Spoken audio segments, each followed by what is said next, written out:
It's one small step for man, one giant leap for mankind. Hey everybody, welcome back to Sci-Fi and Friends podcast, episode number 70. We're getting close to the 100 episode mark. We're going to hit it in 2022 at this pace. Hopefully if we keep going. All right, so today we have a special treat. I haven't done a three-way podcast in a long time, and if you feel so fit to donate to the podcast in any form, in the dirty USD or the beautiful Satoshi bread Bitcoin, check the description below. My guests today, both of them are black belts in Brazilian Jiu Jitsu. First one, Mr. J.W. Wright, is a 4th degree black belt under the tutelage of Royler Gracie. He is co-founder of Fuji BJJ and the lead instructor at Gracie Humaita in St. Louis, Missouri. Along with J.W. Wright, we have Kneib on the podcast today. She is a dog mom of a Scottish hound, I believe it was, some sort of hound dog, as well as a Great Dane. She is assistant instructor at the Gracie Humaita School in St. Louis, Missouri, and she currently is competing at black belt level in various tournaments across the nation. So please enjoy my conversation with J.W. Wright and Kneib. Tense out. And I'm like, dude, you're a professor. He's getting nervous. Yeah. It's like just an intro. So anyways, how was your trip down here? It was good. You Yeah. know, So good. yeah, we were in Hollister last night, so we were. Oh, you're on a tour right now. Yeah. So we have a.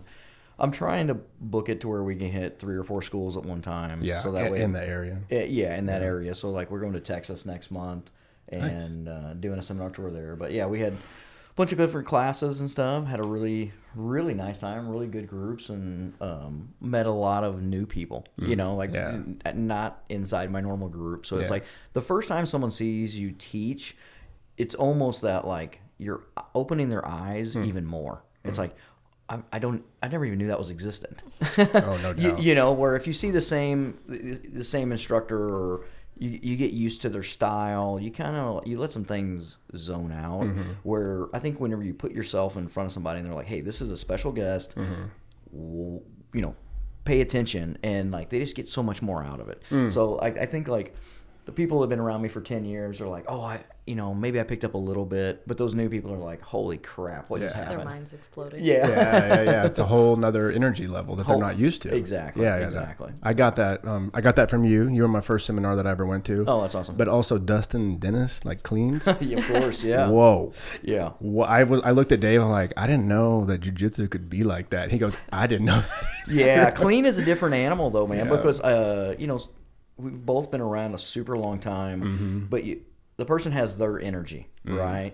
I have a pretty laid back, laughing, have fun, but like let's be very technical. And clean is like bring the pressure, you know, like intensity, like we're gonna squeeze souls out of people tonight. Oh yeah. And someone's going unconscious. Yeah. That's what's gonna happen. Oh yeah. So it's I always say that I've known Clean for so long that he's been at my academy, and he actually, like, I give him a lot of credit for the first championship that I ever won, because I was cutting weight, I was really light, and Dustin came in and he's like, hey bro, I'm going to teach at your school, but we're going to come in 2 hours early and just train. And he's a 205-pound world-class black giant of a man, and I'm 140-pound at this time. I'm in really good shape, but I'm like, this is going to be a long freaking day.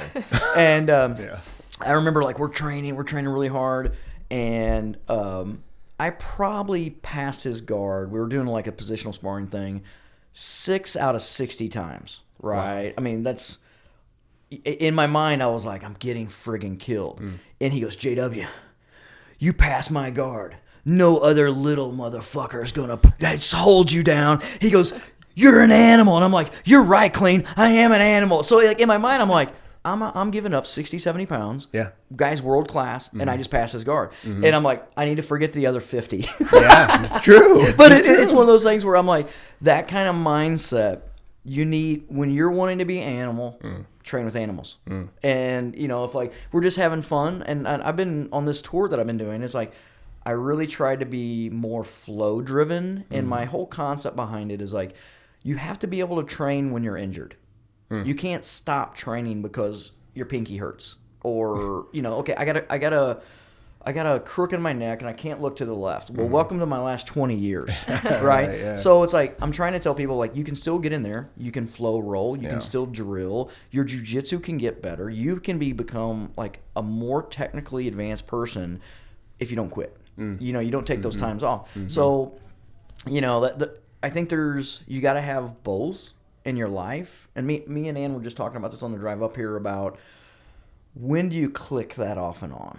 Sometimes it's hard to flip that switch. Oh, to switch from like flow to beast. Yeah. And it's a big thing. It's like I'm out of the like world class competitor game. Like I don't care what someone says. Like if I'm 46 years old, I'm not competing for an adult world championship, right? I'm not going to go out there. You're not going to see me in the UFC, right?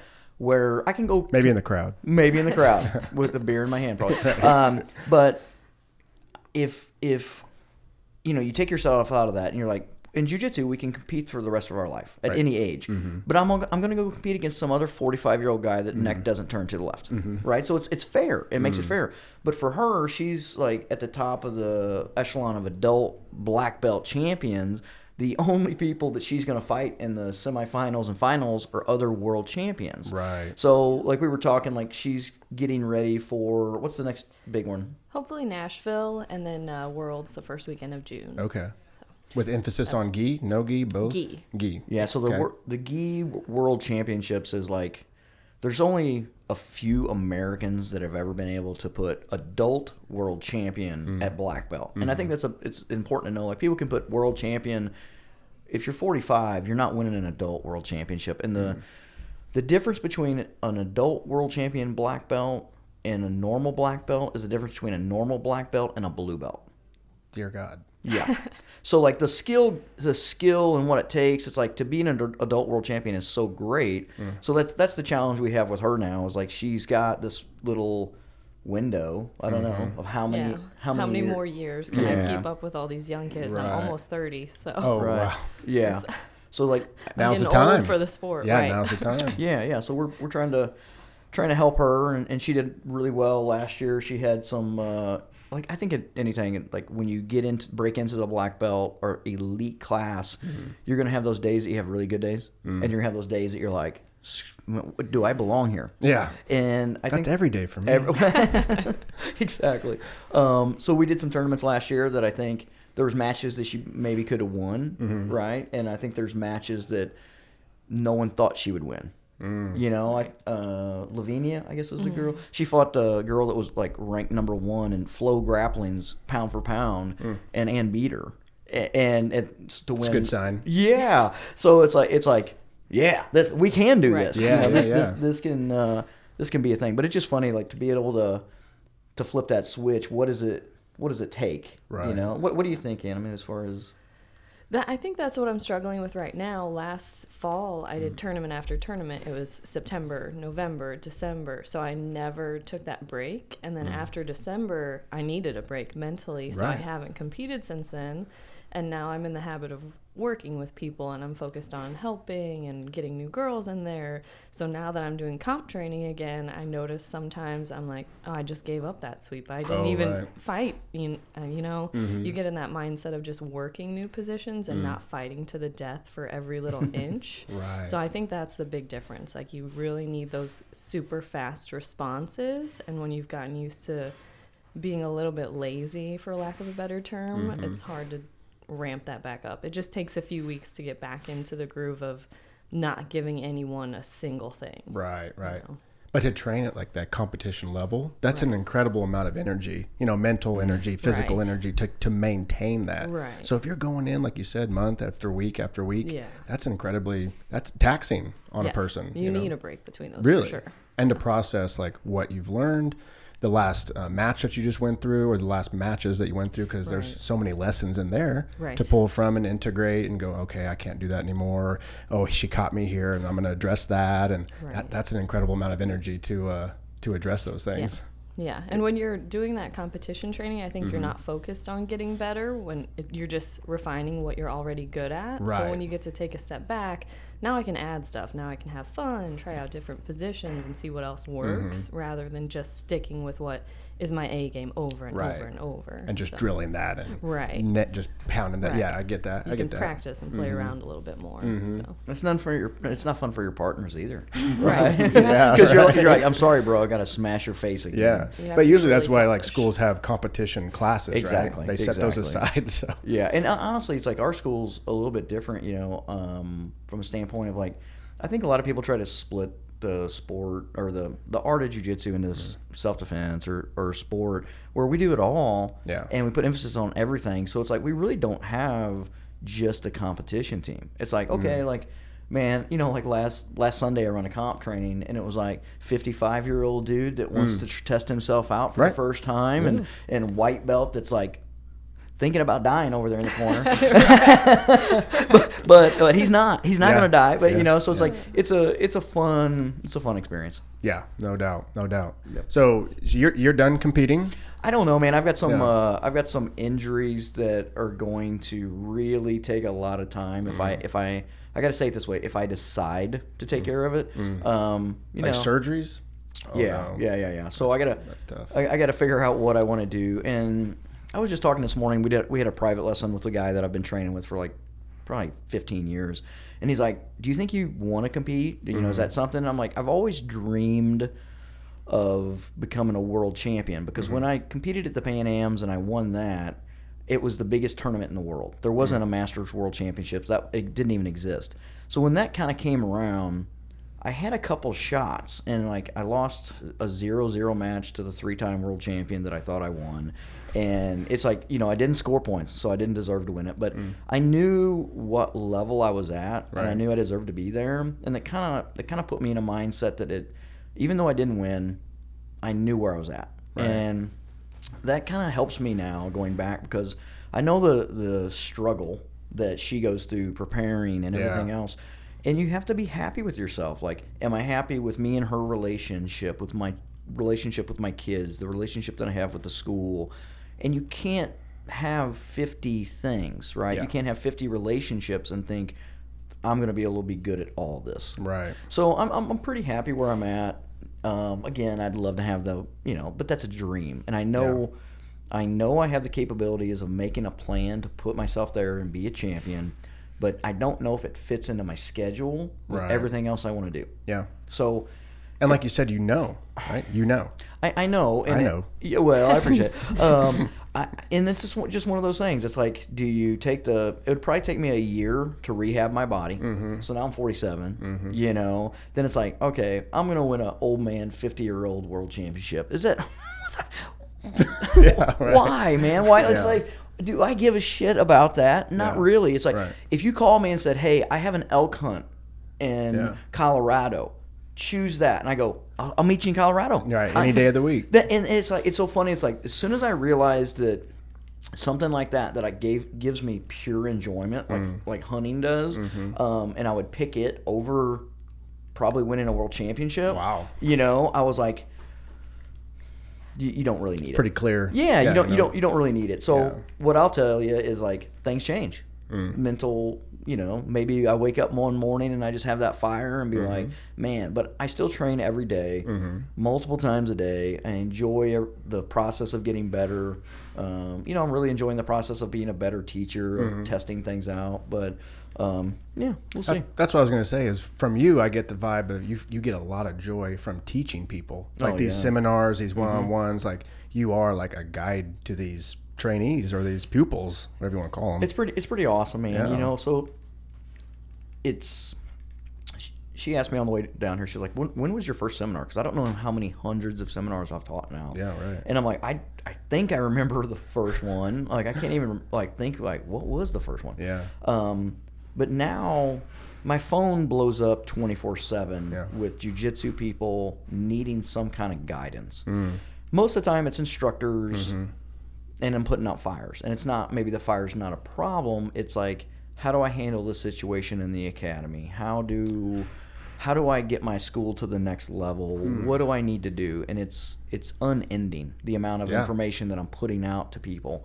I actually had to send a message out to all my guys. I'm like, don't text after 10 p.m.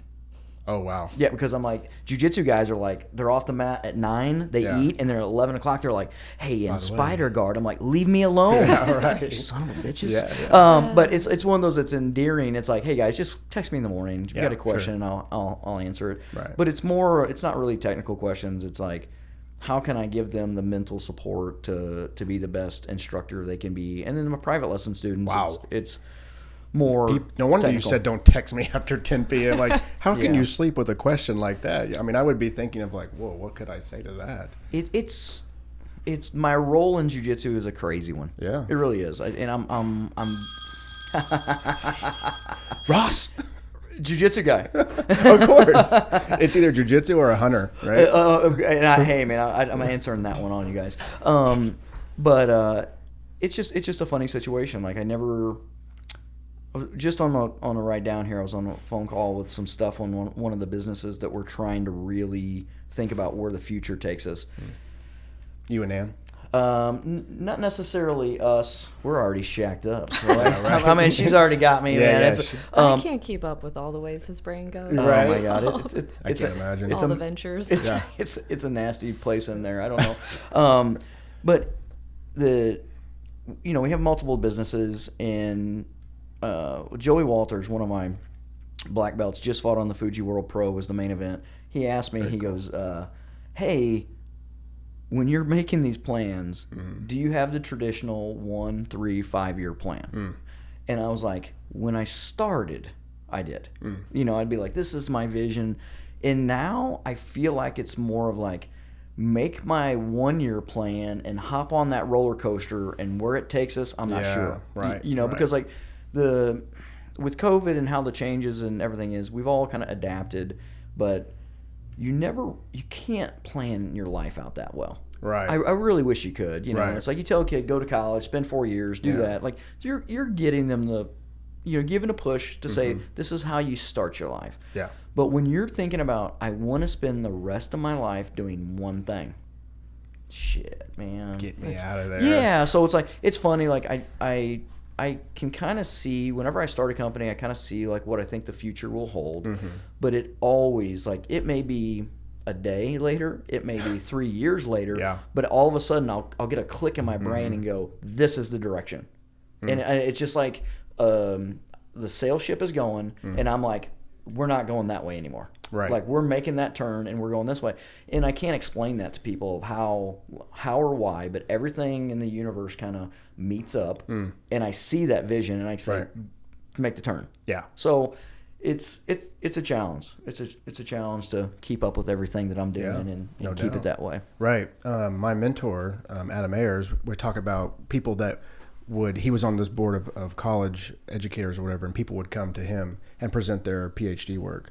And he would ask them these questions of like, well, what are you going to do here? And they would have it all mapped out. And he would say, that's all great in theory, but wait till you hit reality.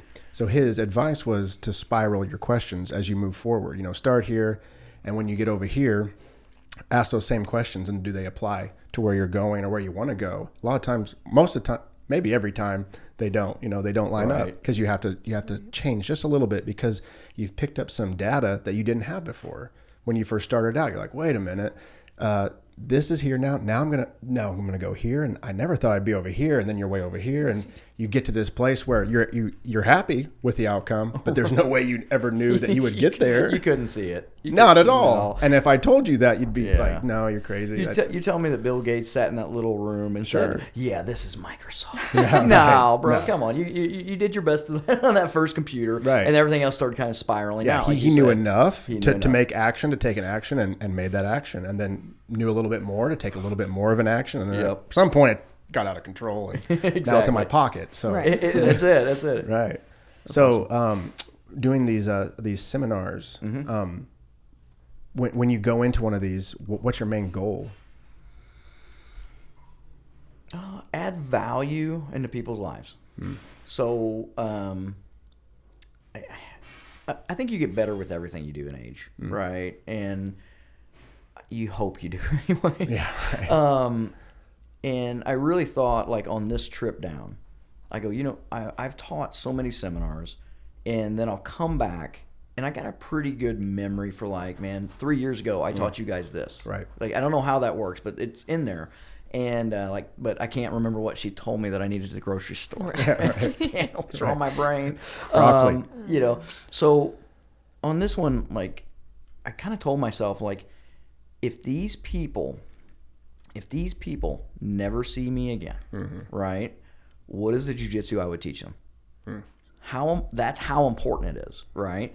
So at the beginning, and I've been telling my classes this, I'm like, I'm walking in every class that I teach, and I go, if I never walk back in the door, I need you to know this. And it's just like that would perk my ears up. Right. So it's just like, I think instead of like putting the fluff out there or putting up stuff that people think are fancy, I know they need it.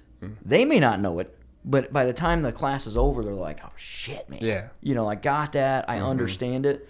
So, I taught something last night. It was such a little variation in what people approach the technique. But before it was done, people took knowledge and were able to apply it. We go to college, we learn something. Can you apply everything? No. In jiu-jitsu, my job is you have to be able to apply everything you learn.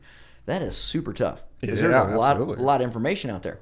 So I think if I can, like, make it fun, keep the smile on people's face, I'm not going to make it super intense because I don't want to, like, put the nerves, if people have a bad day or something, there's got to be a right environment to do that. Right. And just make sure that they're getting techniques that I feel like they can't live without. And I don't know. I think we did a pretty good job last night. I thought it was great. Yeah. And honestly, I think I've probably seen him teach everything he showed multiple times in the past, and I still pick little things up. Right. Even if it's just different ways to explain it for when I'm teaching it someday. Right. It's just amazing. It's funny too because we talked about this last night and today. I used to approach teaching is I see your body type. I kind of understand what you're probably going to be capable of doing. And I think just that in the art takes a while to get good at, right? Sure, Seeing like kind of seeing in the future of like, dude, this is what you're going to be able to do. Yeah. Okay. Now what I'm realizing, it's not just what the person's body can do. It's how their brain computes the information that you're giving them, and it still may not stick. So I'm really trying to be more open-minded with, I may have to show you 5 or 6 answers for the same problem until one sticks. Right. Until it clicks. Man. Yeah. And it's like, we can either drill that first one 10,000 times, and you would hope it would work. It doesn't always do that. Yeah. And I've seen it, and I've tried it, and I've forced techniques onto people that I'm like, bro, you can do this. For God's sake, try. Right. And like the brain goes, nope, Yeah. not doing it. Where I think if I keep going and go, hey, let's play with this one. Let's play with this one. And then all of a sudden it's like you see their body, you see their brain, and everything clicks. And it's like, he's got it. Yeah. Like that's the move for him. Yeah. So I think that there's a fundamental concept of jiu-jitsu. There's fundamental movements. Understanding that like jiu-jitsu is to be technical, right? Elio Gracie said technique and leverage create strength. Well, without timing, nothing matters, right? Yeah. So you have this technique in front. Technique is creating the leverage. Applied at the correct time, we make ourselves incredibly strong, and we can achieve amazing things through jiu-jitsu. But getting people to learn the technique, there's something before that. It's body mechanic. So now you got to take another step. If you don't know how to move your body, how are you going to do the technique? If you can't do the technique, how are you going to know when to do it? And it's so funny, like how jiu-jitsu is one of the most complicated things I've ever seen in my life. Unbelievably complex. Unbelievable. And then now you're not only trying to communicate that stuff with people. Yeah, that's true. Sometimes people, you can articulate the movement and they're like, oh, I got it. And then other people, you literally grab their hand, put it on your wrist. And I always joke about that. It's like sometimes like I'll be like, hey, put your right hand on my head. And the person will take their left hand and put it by your arm. And you're like, what? What is going on? What did I say? Yeah, I'm like, well, let me say that again. And they do the same thing. You're like, no, grab the hand and you put it where it's at. So everybody, our brains are the craziest thing ever. We just got to keep trying to figure out how to communicate it to. And if people are on the mat, like these seminars, my classes, it's just try to let people experience jiu-jitsu the way the Gracie family communicated it to me in a very technical way. Make sure they're having a good time. And if it adds value to their life, they're doing it right. If it gets too stressful, if they're not enjoying it, quit. Don't do it, man. Like you're not either doing it right or your mindset for doing it is wrong. So it's like there's a lot of people that you got to kind of like check and be like, hey man, you're putting too much pressure on yourself. Chill out. Like, a lot of guys may be like, oh, I got to go win this tournament. Yeah. Well, you need to put your best foot forward to prepare yourself to do all that. Right. But at the end of the day, if you lose that tournament, does it matter? What's going to happen? You're still going to go to your wife, your kids, your job. It's not the end of the world. Right. But there's so much emphasis placed on winning. Yeah. And it's the best thing that ever happened to me was losing at brown belt. The best thing. I was crushed. I was crushed, I'm like, oh my God. But what I realized there was more variables to the game.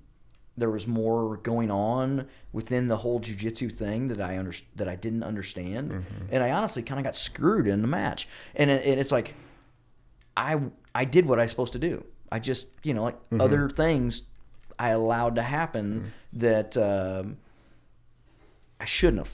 And I'm like, okay, I'm going to learn from this. And now every time I see someone compete, I'm like, I understand they're stepping on the mat, no matter if it's a class or a tournament, and they're writing their own book of jiu-jitsu, their own thing, and they're going to have to deal with their own weight cut, their own nerves, their own stuff, And Ann can tell you, it's like you try to put yourself in this position of, this is how I prepare. Yeah. But it changes every time. Doesn't it a little bit? Yeah, I try to be pretty strict and regimented, but you got to try new things to see what works best, I guess. Right. Try just a little variation on what you're eating, when you're training. Oh, right. Just it's part of that evolution. Yeah, but and I think that's more what I was saying is like from the time you were a white belt to the time that you're competing at a black belt. For sure it changes. You get a lot smarter. Yeah, right. You make some mistakes and hopefully learn from them. Yeah, absolutely. What were some of the mistakes at a lower belt? Oh gosh, I didn't compete too much at the lower belts. And I'm for sure guilty of putting too much pressure on myself, like he says. It's hard not to. It's hard not to stress about it, especially when you feel like your whole team put all this time into you. It's like, well, you guys just gave up all of your training sessions to help me, and like the weight of everyone is on that one tournament. But I'm trying to be a lot better with my weight cuts, I would say, is the biggest thing. I worked with a nutritionist, so now I think I was just not eating enough. I would cut weight by... It's usually the opposite. Just for specifically cutting weight, I would just cut a lot of things out. And then my body didn't have the fuel to train, so then you get really run down. You can't train as hard to be prepared. So if you eat the right things and enough of them rather than still eating not the right things, just not very much. Just less of. It works out a lot better. Right.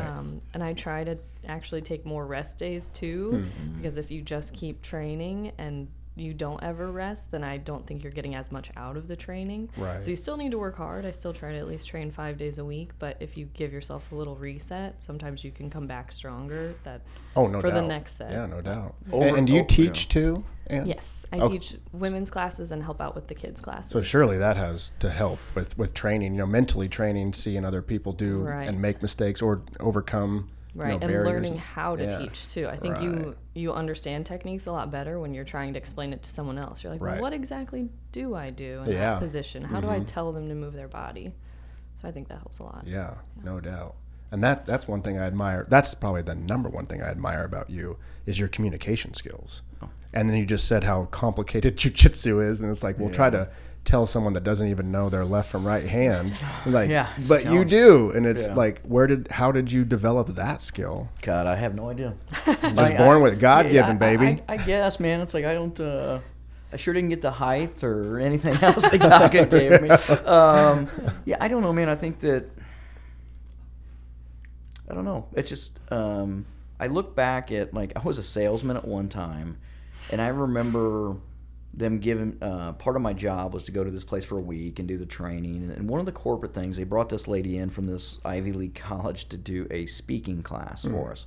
And they videotaped us and let us basically watch it afterwards. And I was like, mortified Yeah. at what I looked at myself and I was like, holy shit, that was terrible. But what I realized now is they had me speak about something that I had no idea about. Oh, right. I had no information. They just gave me a subject, said, hey, we want you to do a speech on this. And I'm like, I gave zero shits about that. Oh, right. Right? Yeah. And I have such an unbridled passion for jiu-jitsu and talking about jiu-jitsu that it's there. Mm-hmm. And I think it's so easy to talk about something you love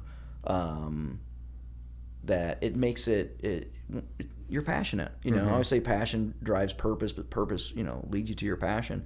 And those are the things that you're like, man, like if you ask me about anything in jiu-jitsu, we were talking at dinner last night, and I think the guys, one of them started making notes. Yeah. He was writing on a coaster. He was writing, and we're sitting at dinner, and they're like, are you making notes? And he's like, yeah, I got to write this down.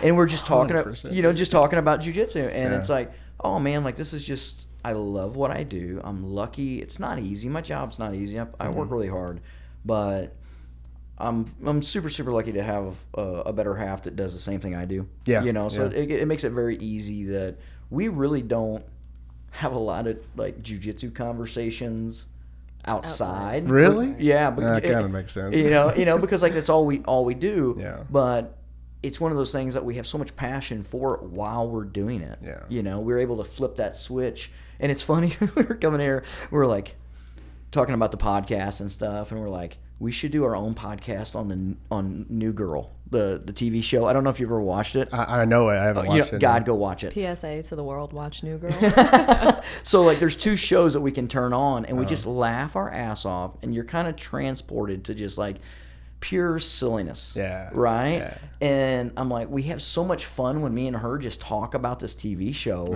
that like, how many times have you watched it? I watched it all the way through probably 4 times. And this is like 7 seasons. Right. So it's just one of those things. It's like me and her can have a conversation and just laugh and have a good time, just like we're doing right now. And you don't stumble over anything because it's natural. Yeah. Right. And so becoming a natural teacher, I think that I had to teach early on. So I started teaching as a blue belt. Oh, okay. So like I've been teaching a super, super long time. Yeah. That's not, man, I wouldn't want anyone to really do that, but you got to remember jiu-jitsu really wasn't developed in the Midwest when I was training, so I had to do what I had to do. But I've been blessed to have amazing instructors. Like my instructors, Royler Gracie and David Adib. These are like, one of them, Royler is like, if I can put the analogy of like a Formula One mechanic. Okay, so like we're all going to have the specs of a Formula One car. We're going to be racing. But why are some cars so much better, right? Well, there's a lot of depth there, right? And I always feel like I tell people like Royler, when he always corrected my jiu-jitsu, I felt like he was a small mechanic going, I'm going to move this a 1/4 inch, I'm going to move this. Everything was just like, JW, that's perfect. And I'd be like, oh, he's right. I'm like, what did he just do? It was just, it just blew my mind. Yeah. David Deeve is my like guide to enlightenment. That's all I can say. I mean, he is just he's a deep guy that can talk as much about jiu-jitsu as train it. Like you get better by having conversations. And like he's got amazing jiu-jitsu. The principles that I teach, the way that we teach warm-ups, all that stuff comes from David, Hickson, Royler. Like the lineage goes back. With a right twist to it. Yes. Right? Yeah. Well, and that's the whole thing. It's like you got to be able to you're you, right? I'm not David. I'm not Royler. I'm a silly guy. I like to have fun. I'm actually really surprised you watched New Girl. I would have never thought bro, that in a million years. I didn't either. So she brought this to me. Give it a chance. She's like, it's funny. I just took you like a True Detective type guy. Yeah. You know what I mean? No. I mean, listen. Like I'm a documentary guy. Like I watch. Okay. I love stuff. He's a nerd. I'm a super nerd. What's your favorite documentary? One of them. Oh my gosh. Man, I don't know if I can say one because... What was the last one you watched? The last one we watched together was just that documentary called The Cave. The Rescue. The Rescue. Oh, The Rescue. The dolphin one? No, it was about the boys in Thailand who got trapped in the cave during the monsoon. Okay. That was insane. So we're both scuba divers, and one of our friends runs Texas Scuba, helps us organize our trips to Mexico and stuff. Nice. And he's like if there's a master diver, he's like the red belt of divers, right? Dear God. So he's a stud. And we were talking about this, and he's like, "Hey man, when you guys get back, you need to watch what they were capable of doing and how they actually sedated these kids, got masks on them after they went unconscious, and swam them out of these caves. You would not believe if someone told you the story. You're like, they all died. Oh yeah, for You know, sure. like everyone died, and they rescued every kid. Whoa. And it was like 13. I think so. 13 Plus the kids. Instructor, And- the coach. The coach, yeah. So like that kind of thing, like I'm not a big guy on like depressing shit, man. Like I want to watch something that makes you Has a good ending. Yeah, makes you Yeah. smile. But I'm a big race car fan, Formula One guy. Like so Cena, you know, I'm a big Cena fan. Anything like that. I love seeing the backstory of amazing people, but what their everyday life Right. kind of, right. you know, what are they doing? What do they have fun Exactly. doing? So yeah, it's just super fun. So when she brings a silly TV show to me, I'm like, my brain can handle that. Yeah. You know, you You just need like that at the end of the day. you really do. You do. Yeah. Yeah, we watched something really depressing. What was it? What was that one? It was like the crazy murder movie. Oh gosh.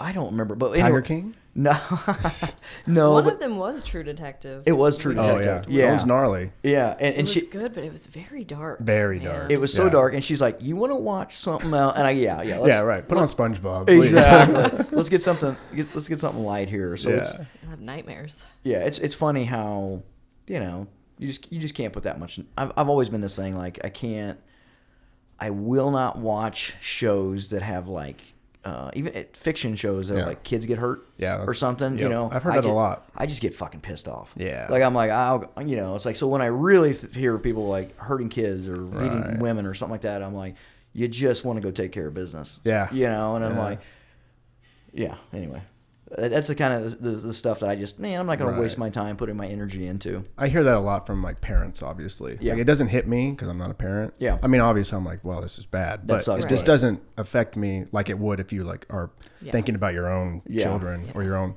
wife or whatever. So yeah, not to derail that whole Yeah, yeah, yeah. conversation. The worst thing that could happen is, you know, the people that you love get hurt. Yeah, yeah. That's right. that's the worst. Yeah, yeah.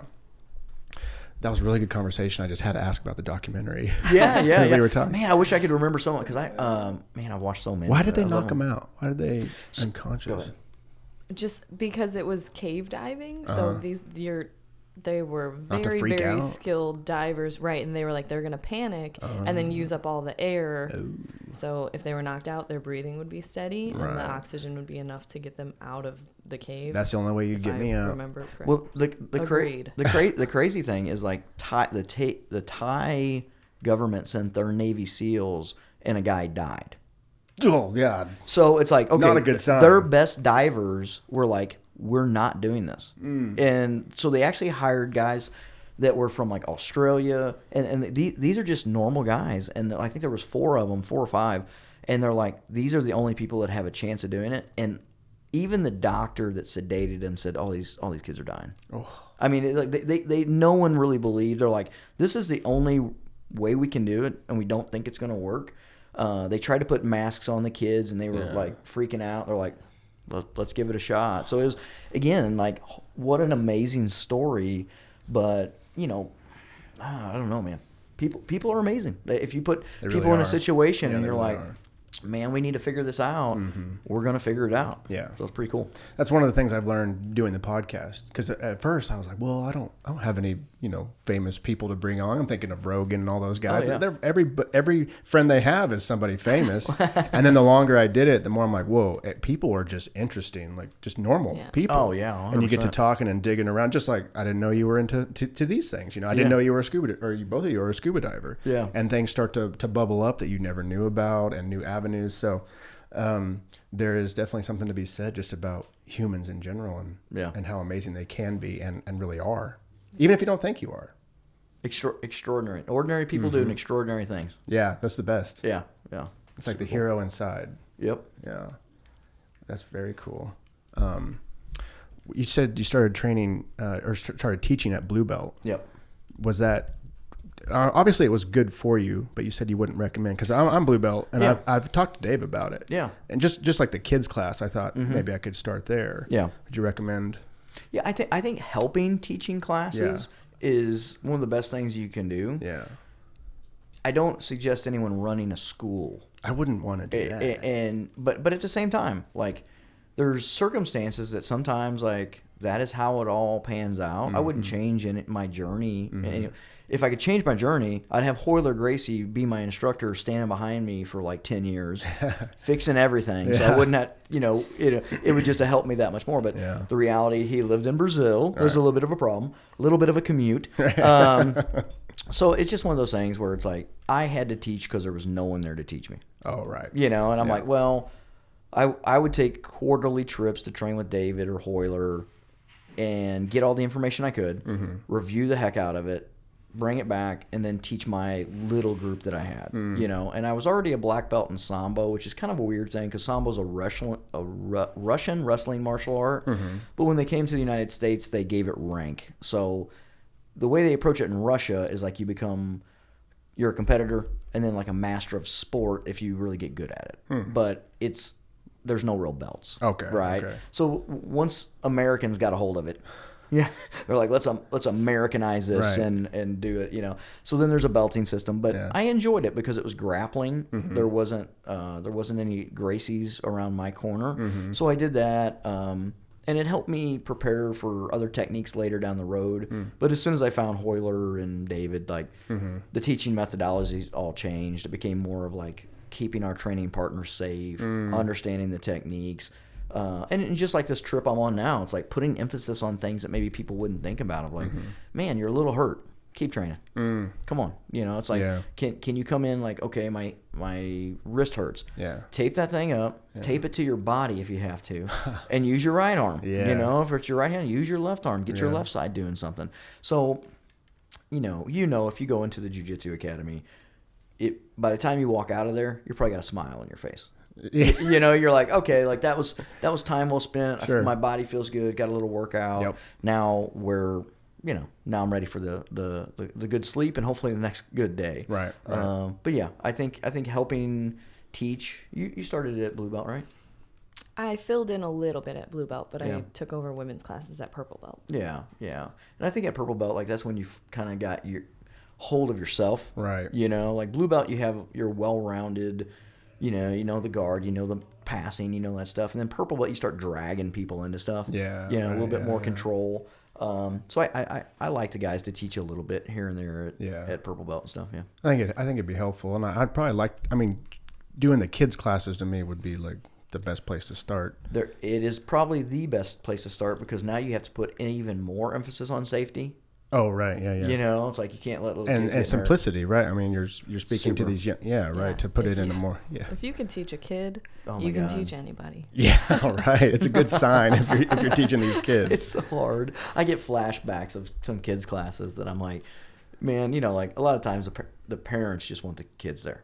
Kids don't want to be there. Oh, right. That's tough. And it's a tough thing to do, but you still got to make it fun. You got to make it enjoyable. And when those kids are there, like you're hoping that you're like, I'm not wasting my time. Like some lesson could sink in here, right? And it help them down the road. Yeah. So it's fun. Yeah, I mean, I've seen the kids classes where there are kids like that just, mom dropped me off, but then they nail a move or something. Yeah. And then I see them change, or they really get into it after they've applied what they've learned, or they didn't want to learn. They get a it's little like confidence. now exactly. Yeah. It's like we got you now. Yeah, that's funny.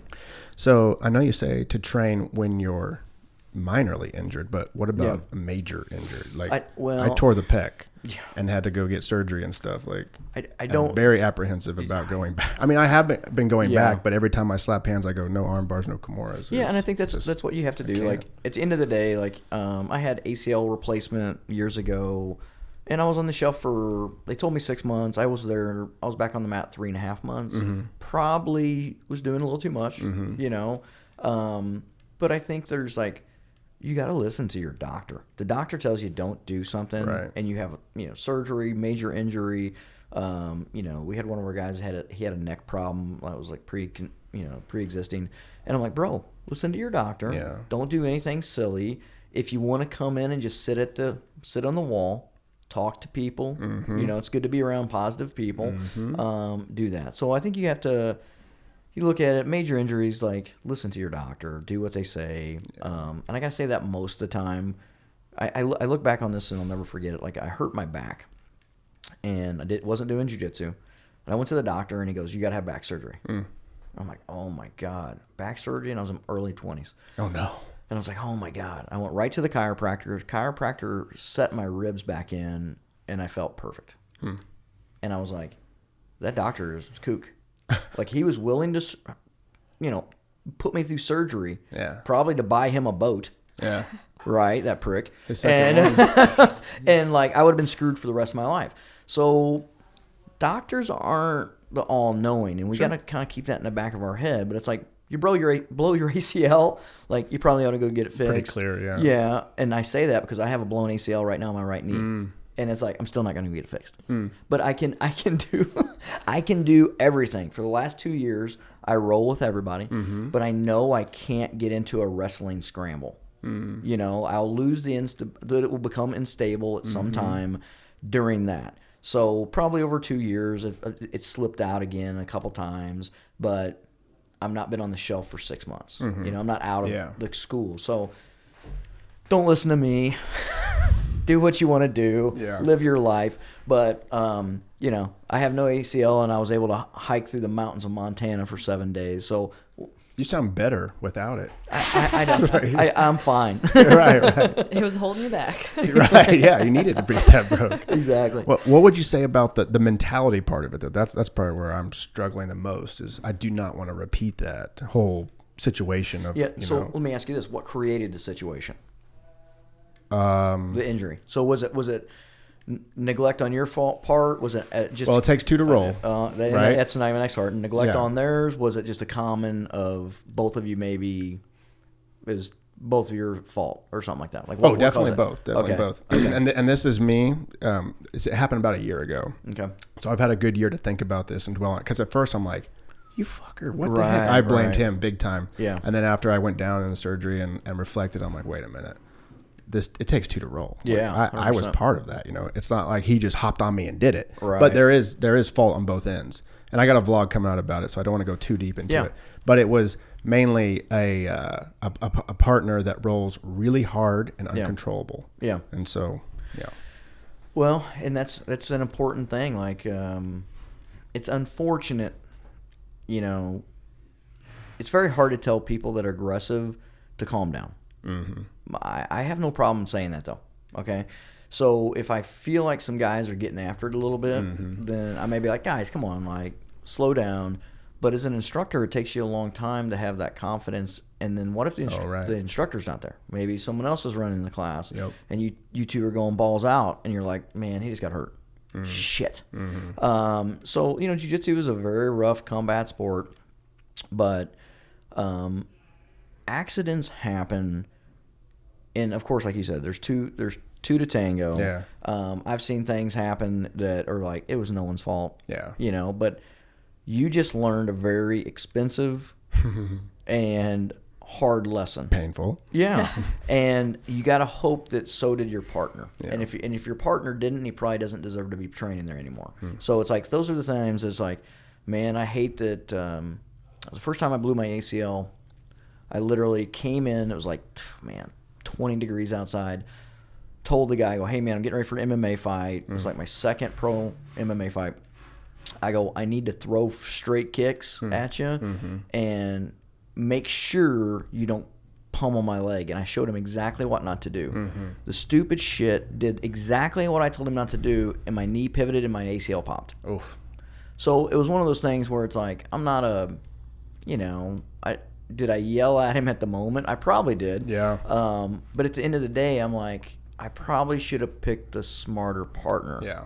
Yeah, you know, I'm like, I can't believe that I put myself in the position. I'm like, that guy should have known better. Yeah. He made an honest mistake, but even people making honest mistakes, man, they can hurt you. Yeah, no doubt. So it sucks. It's not an easy thing, and I feel like when you have people reinforcing, like, hey, I don't know, like in this situation, I told people over the last couple weeks, I'm like, if you walk into the academy and you're going to kind of pick your training partners, right? Most of the time, or the instructor's going to pick them. It's hard to communicate sometimes and be honest with yourself and your training partners. So it's like, hey man, I'm just going to flow roll today. I'm going to have good energy. Like let's not go crazy. And if they're going crazy, you need to stop them and go, listen, man, slow down. Yeah. Like and then it's that teaching people how to roll. Yeah. And it's probably one of the most understated, underdeveloped things in jiu-jitsu. It's like people to know how to roll. Know how to roll. Wow. Because if you think about it, it's like if I put people in a position, I mean, most schools don't let people roll on day one.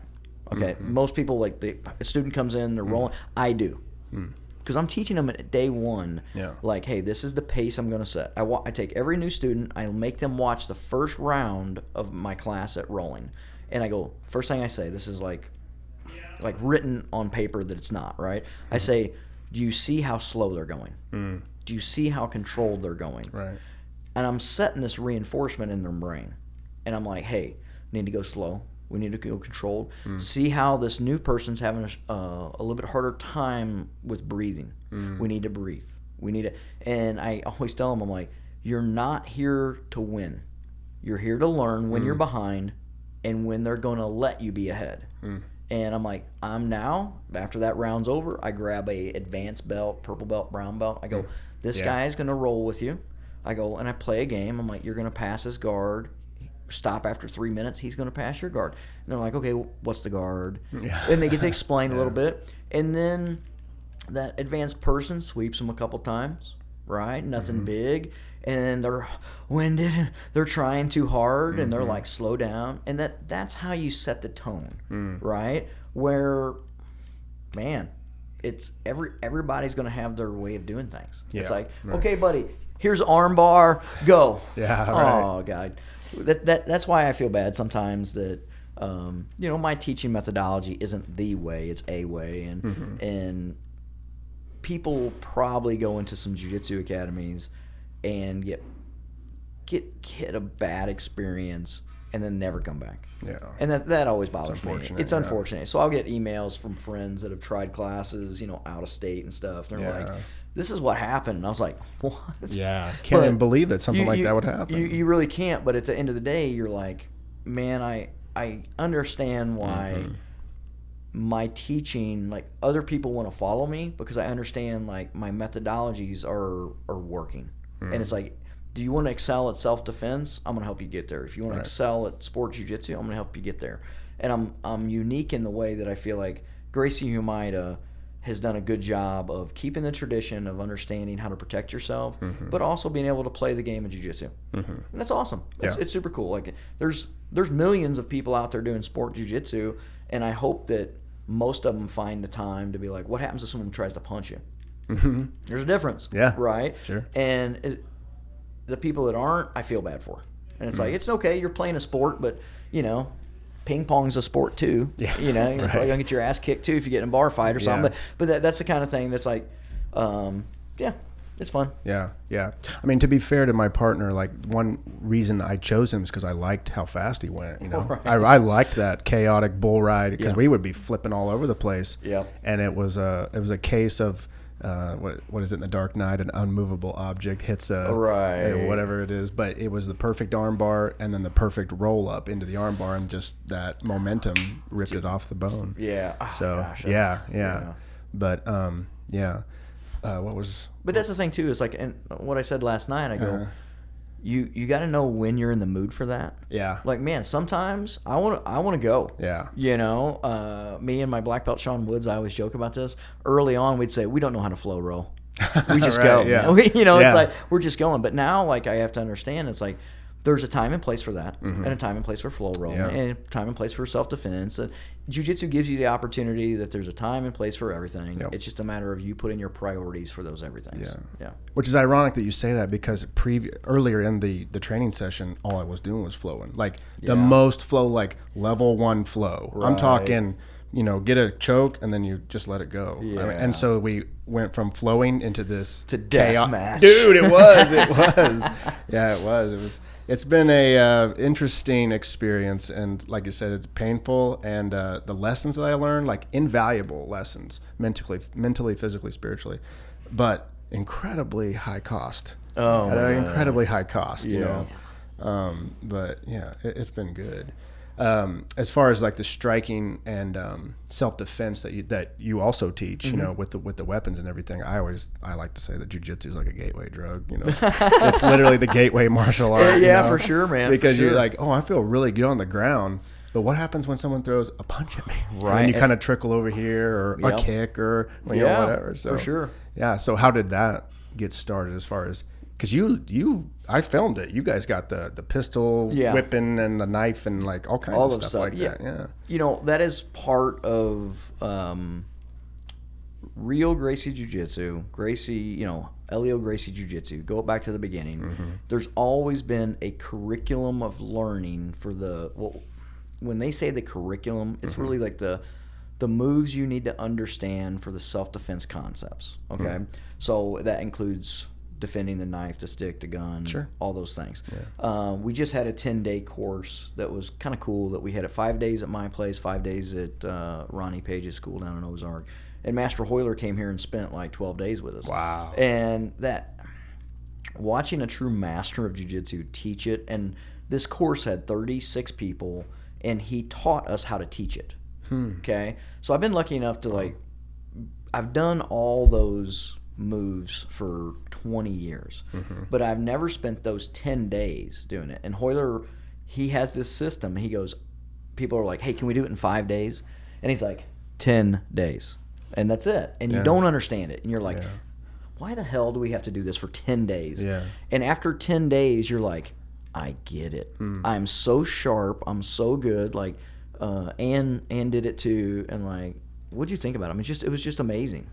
Yeah, I said this before, and I don't want this to come across the wrong way, but I enjoyed it more than I expected to. Right. Going into Sure. it, I Yeah. was nervous that it was going to be overwhelming. I Yeah. was like 10 straight days of 4 to 6 hours a day, all jiu-jitsu. Is my mind even going to be able to absorb it? Right. But the way he teaches it, you learn something, you drill it, you add the next thing, you drill both. You add the next thing, you drill all three. So you're constantly going back to the very beginning and repeating it. So I think that helped me so much to actually retain it. I didn't drill something the Right. first day, and then on the 10th day, like, oh man, what was the very first thing we did? I don't remember anymore. Right. We repeated it so many times.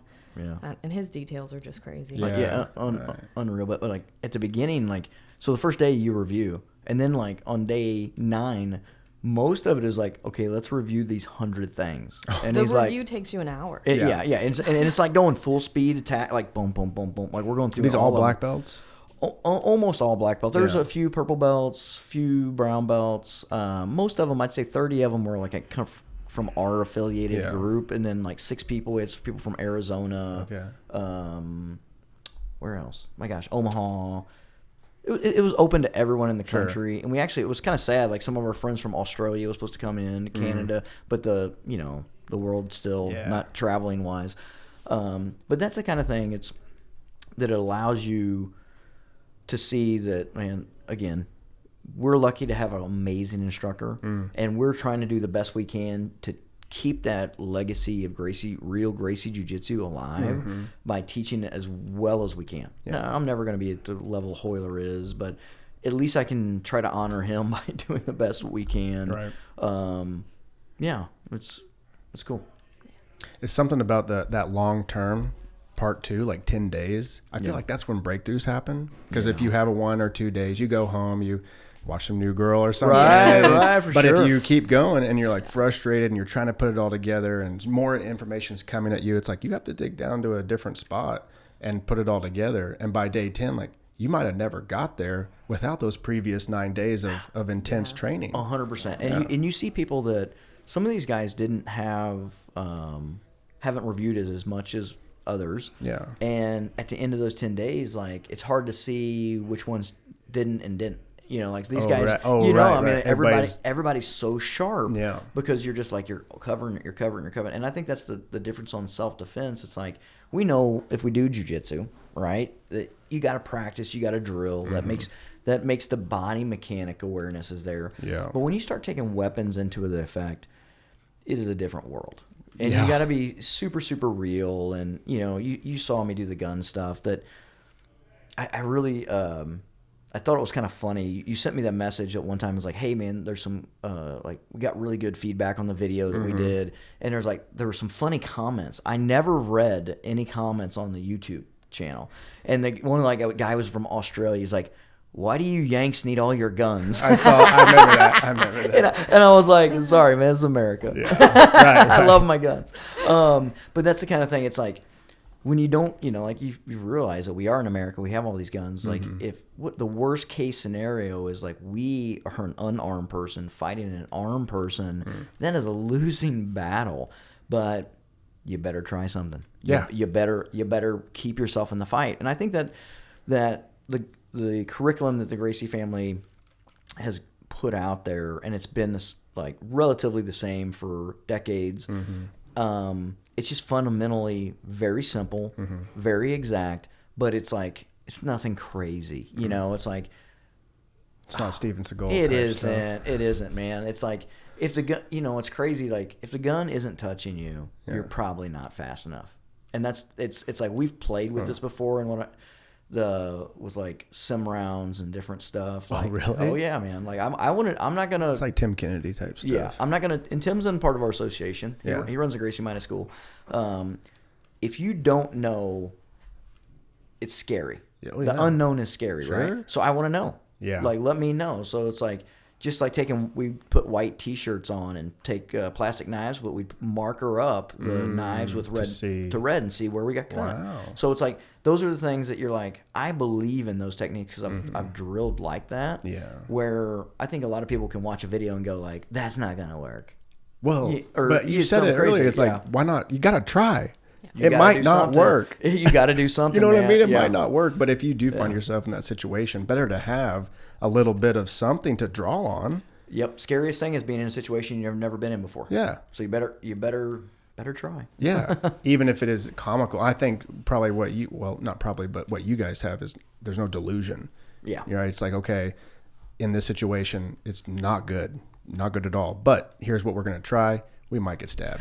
We probably will get stabbed. This is funny. Like, my son, I've got two very funny kids, and Xander's sitting in the front seat of my truck with me, my youngest. He's 15, and there was one of our guns, one of our drill guns, our plastic guns that were from the course, sitting in between the seats.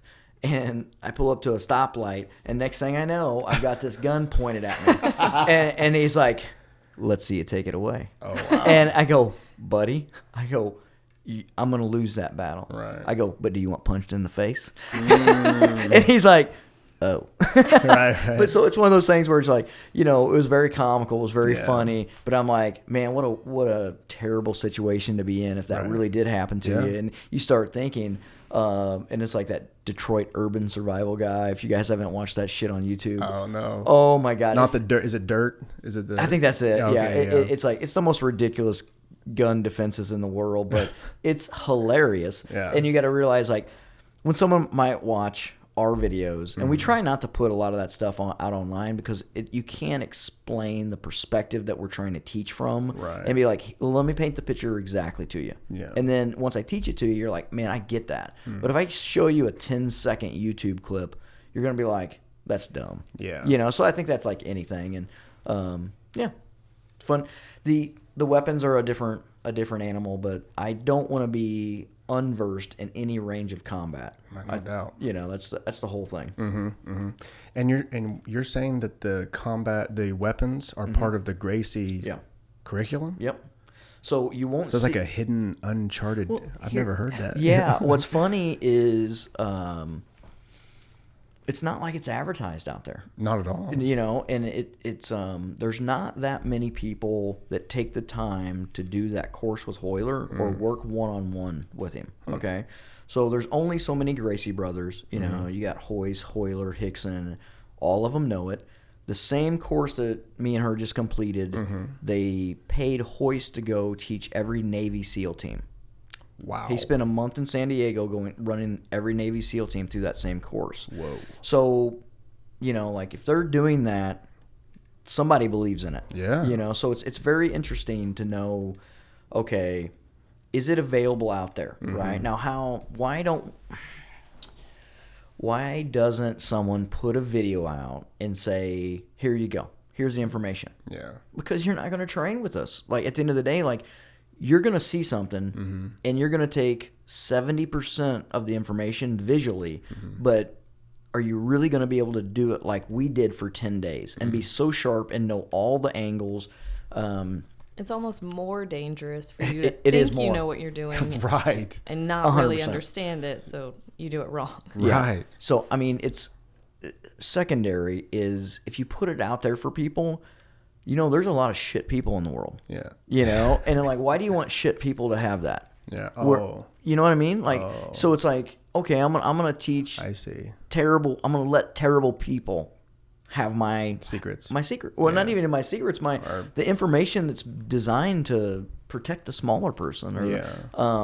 So that's one of those weird things that I've never put out, like, internet content because, like, that's out there for everyone. And I don't believe it. Like, I'll do like our documentary or do something like that because it's just like it's giving people a picture of my life or what I want to bring to the table. But as far as techniques, I'm very, very apprehensive because if you took a class with me and you could see the 15 minutes of explanation and understanding and we could work one-on-one and you could feel my energy, you'd walk out of there going, I get it. Yeah. You watch 15 seconds, you're going to be like, meh. Yeah, right. You think the same about jiu-jitsu? 100%. As far as like techniques, Everything, you know, like you yeah. don't put techniques out there. Yep. 'Cause, Yeah, I don't like it. It's not wrong. And like, hey, I've learned a lot of techniques from watching competition footage and things. But you know what? You got to be honest with yourself and go, I got something out of that. Yeah. I watched it. I think this is what's going on. But until you really train with the person that's doing it, you're probably missing details. Yeah. So then it's like, that's scary. Yeah. Well, it sounds like you don't want to miscommunicate anything, you know? Yeah. And a video, a 15-second video or a 15-minute video, there's a lot of interpretation in there where people pick up on one thing or miss a whole other section. 100%. And then you, like you said, that now they think they know it. Yeah. And like, I'm going to go try that on the mat tonight, and then pop, you know, something doesn't go right. Yeah, and I don't think it's as big a deal with the normal techniques of jiu-jitsu. Add weapons, and it's intensified 100-fold, and that's a problem.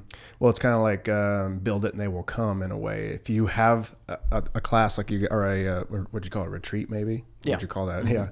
Like you guys had for 10 days, like you're going to have to decide to go and you're going to have to, you know, pay, I guess. Yep. And that's not everyone's going to do that. Like you said, the shit people. Yeah. But shit people will click a video and, you know, watch it and then get it downloaded and use it for whatever nefarious reasons they'd like. Right. But if you host it like you guys did, the good people will come. And if they aren't good when they come, they'll be good when they leave. You hope. You hope, or Right. they'll show their true colors They'll be one weeded day. out. Right. But within that 10-day time frame, you know, where it'd Yeah. be like, you come up here. And that's what's awesome is like Royler told me many times on this last trip. He's like, man, he just loved being here with those people because most of them were the Midwest guys, and Midwest people are just, man, they're thankful, they're polite, they're appreciative of more than anything. So it always blows me away. Like I've traveled all over the world, and you know, I've trained jiu-jitsu in all over the places, and man, places are different. You know, like you train jiu-jitsu in California, it's a little different. You train jiu-jitsu in New York, it's a little different. The people are different. Yeah. And the Midwest, man, people are pretty chill.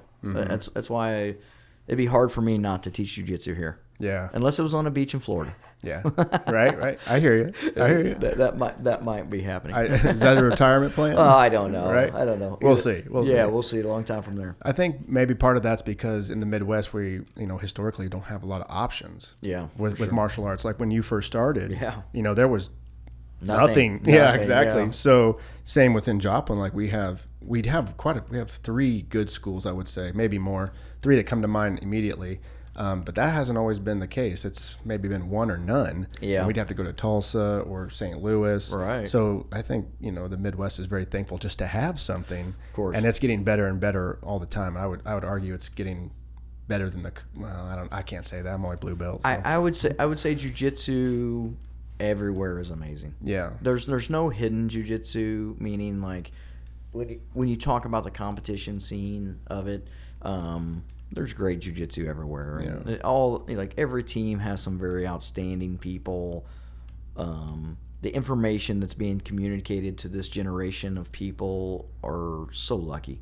You know, you have companies like BJJ Fanatics that like are putting out, the champions are putting out exactly what they're doing, and then you can watch it. So it's like, even though you may not be able to go train with Gordon Ryan every day, you can at least get his concepts and stuff. And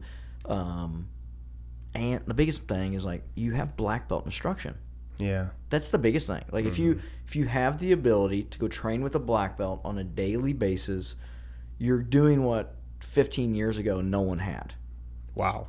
So Because they just didn't exist. They didn't exist. Or in this area. Yeah. Or in So this country. I've been a black belt for 14 years. So there literally was maybe one Brazilian that moved in to Missouri. It was a black belt.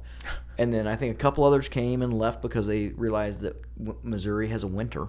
Oh, right. You know, Brazil doesn't have a winter. Does not have a winter. So, like, I know some guys from Kansas City moved in and moved out within 2 months. So it took a long time for jiu-jitsu to kind of set its roots, and I didn't even open up a full-time academy until I was after a black belt. And, Oh, wow. Yeah, 2009. So where were you training during that time? Yeah, I mean, at another academy, I guess. I had I always subleased space Okay. from some other martial arts school. Okay. So we Like were get a time slot. Yeah. So I'd be there like 3 times a week, and then I taught tons of private lessons at my house. But it was just, I really just had a really amazing hobby, and I was big into real estate development. Okay. And when that market started to go down, I realized there was a lot of shady people that I didn't like how that whole 2007, 2008, like too many unscrupulous people. Yeah. And I'm like, I don't want to be in this business. Right. So I was like, that's when I decided to really make the switch to jiu-jitsu, realized I was still young enough to compete, and like, let's give it a couple years to like really train hardcore. Yeah. Got into MMA. So it was kind of funny how it all worked out. But yeah, man, it's now, you know, you probably got 5-6 schools in the major cities that are talented people. Yeah. And you just gotta find your vibe, your energy. You know, like I think it's natural for people to be like, you gotta hate the competition. We're better than the competition. All that stuff. Man, I stay in my lane, and I'm looking forward driving, because like there's absolutely no reason to even worry about what other people are doing. Yeah. That's just a funny thing. Do you think that's come about as you've transcended the belts and like matured in your training? Do you think, you know, that seems like a younger, I say younger, like a lower belt type of mentality that they want to prove themselves? No, I think it's the instructor thing. Oh. I think it's guys that just, jiu-jitsu can give you such a big ego. You know what I mean? Like, it could not, people are always Or telling, absolutely squash it. right. So I think there's a lot of guys that would, like, again, maybe they're running schools and they're the man, right? Yeah. And we're the best, and it's okay to think that you are the best instructor. But man, listen, there's champions out of every academy every year. Sure. Why does that happen? Yeah. Because there's fucking good jiu-jitsu everywhere. Yeah, all right. Yeah. So it's like, I hope you like my vibe. I hope you like my energy. I hope you come train with me. I'm going to try to give you the best atmosphere that I can. But if you think I'm not providing what you need, then go get it somewhere else. Man, that's okay. Whatever. When I makes me think of the vibe, you know, like when I first started jiu-jitsu, I was really drawn to like 10th Planet stuff. They were just putting out that vibe. They're all, I lived in California for a while. Yeah, That's you exactly bet. what I wanted. And then, but when Dave, you know, Dave is a Gracie Humaita guy. Yeah. And that's all I had. So I'm like getting in there. And like recently, I was wanting to talk to you about this. Recently, he went like full legit, like Gracie Humaita. Yep. And I had a gunmetal gi and I had a navy blue gi. And you know exactly what happened. R.I.P. I know, right? Just sold them to a nice gentleman in Wichita. funny. And I had to buy another blue gi, another white gi, and I was like, "Man, Dave, like I didn't say that. I've said this on the podcast. I haven't told him, but I'm like, I don't agree with this, but I respect you, and I'm gonna train here. But like, what is it about the Gracie Humaita that really like speaks to you guys?" You've talked about heritage and, tradition. Tradition and honoring those guys that came before us, right? So it's really funny. So in our academies, we can have white and blue gis. Right. I don't allow my kids' classes to have anything but white. Okay. The reasoning behind that is whenever you're a kid, okay, you're able to get a uniform. What happens when the kid walks in with the $700 show you roll limited edition gi, and all the kids focusing on that gi? Oh man, he's got money. His family's got money. Right. He's got all the best stuff. We start focusing our energy on things that really have no relevancy in what we're trying to accomplish.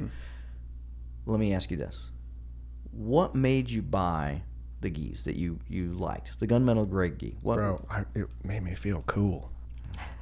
Made you feel cool? Gunmetal.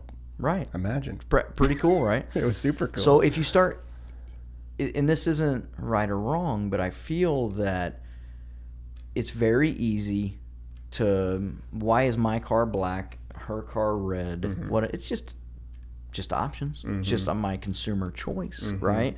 But when I'm creating an environment that the only thing I want you to worry about is your soul and your energy, what does the color of a gi matter? So if you kind of think of it, in my opinion, then it becomes like, it's not even an issue. Like, I used to wear black gis. I used to compete in black gis. And it's like, I didn't really care. I'm like, yeah, it looks nice. It didn't make you better. It didn't make me better. I did win a couple tournaments in a black gi. Yeah. Maybe, I don't know. So I don't really believe that when you're trying to set the standards of your academy, you have to set it in a way that, like, everybody's bought in. And are we bought in that we're here for the jiu-jitsu? Are we bought in that we're here to be better partners for each other and for the right reasons?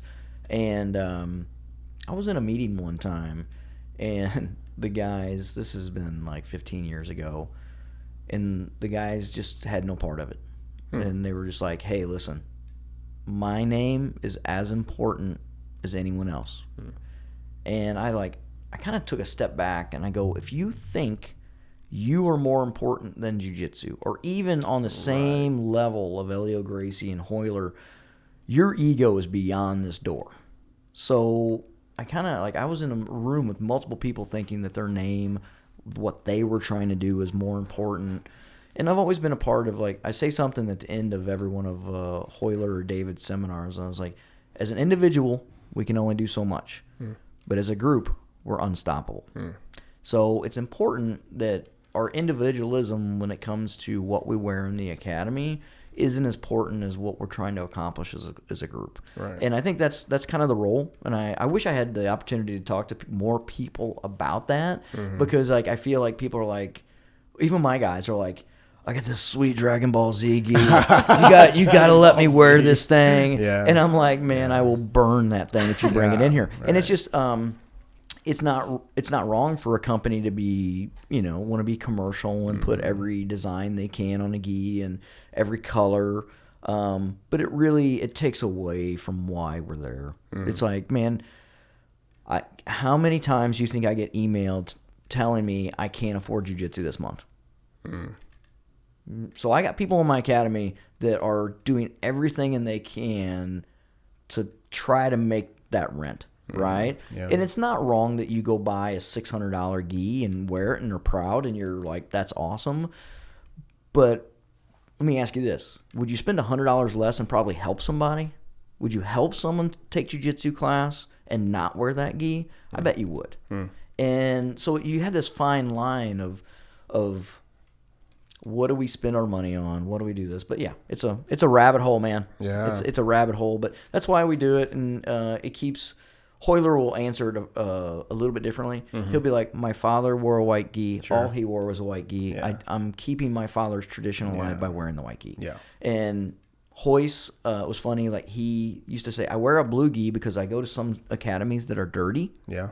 And I don't want the white gi to be black by the time I leave. Yeah, right. So it's funny. Like, they'll have a little bit different opinions, but we just try to keep that traditionalism. And I look at it as like, if we're here for the right reasons, we'll do the right thing.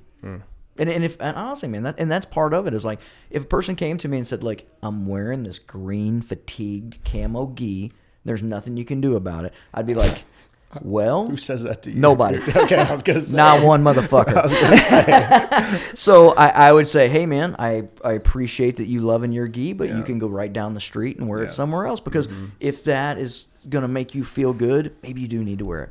But you don't need to wear it in my place. Right. And that's all. Right. It's all good. Yeah. Yeah. You're so good. I don't know, That's, man. that's so good. Yeah.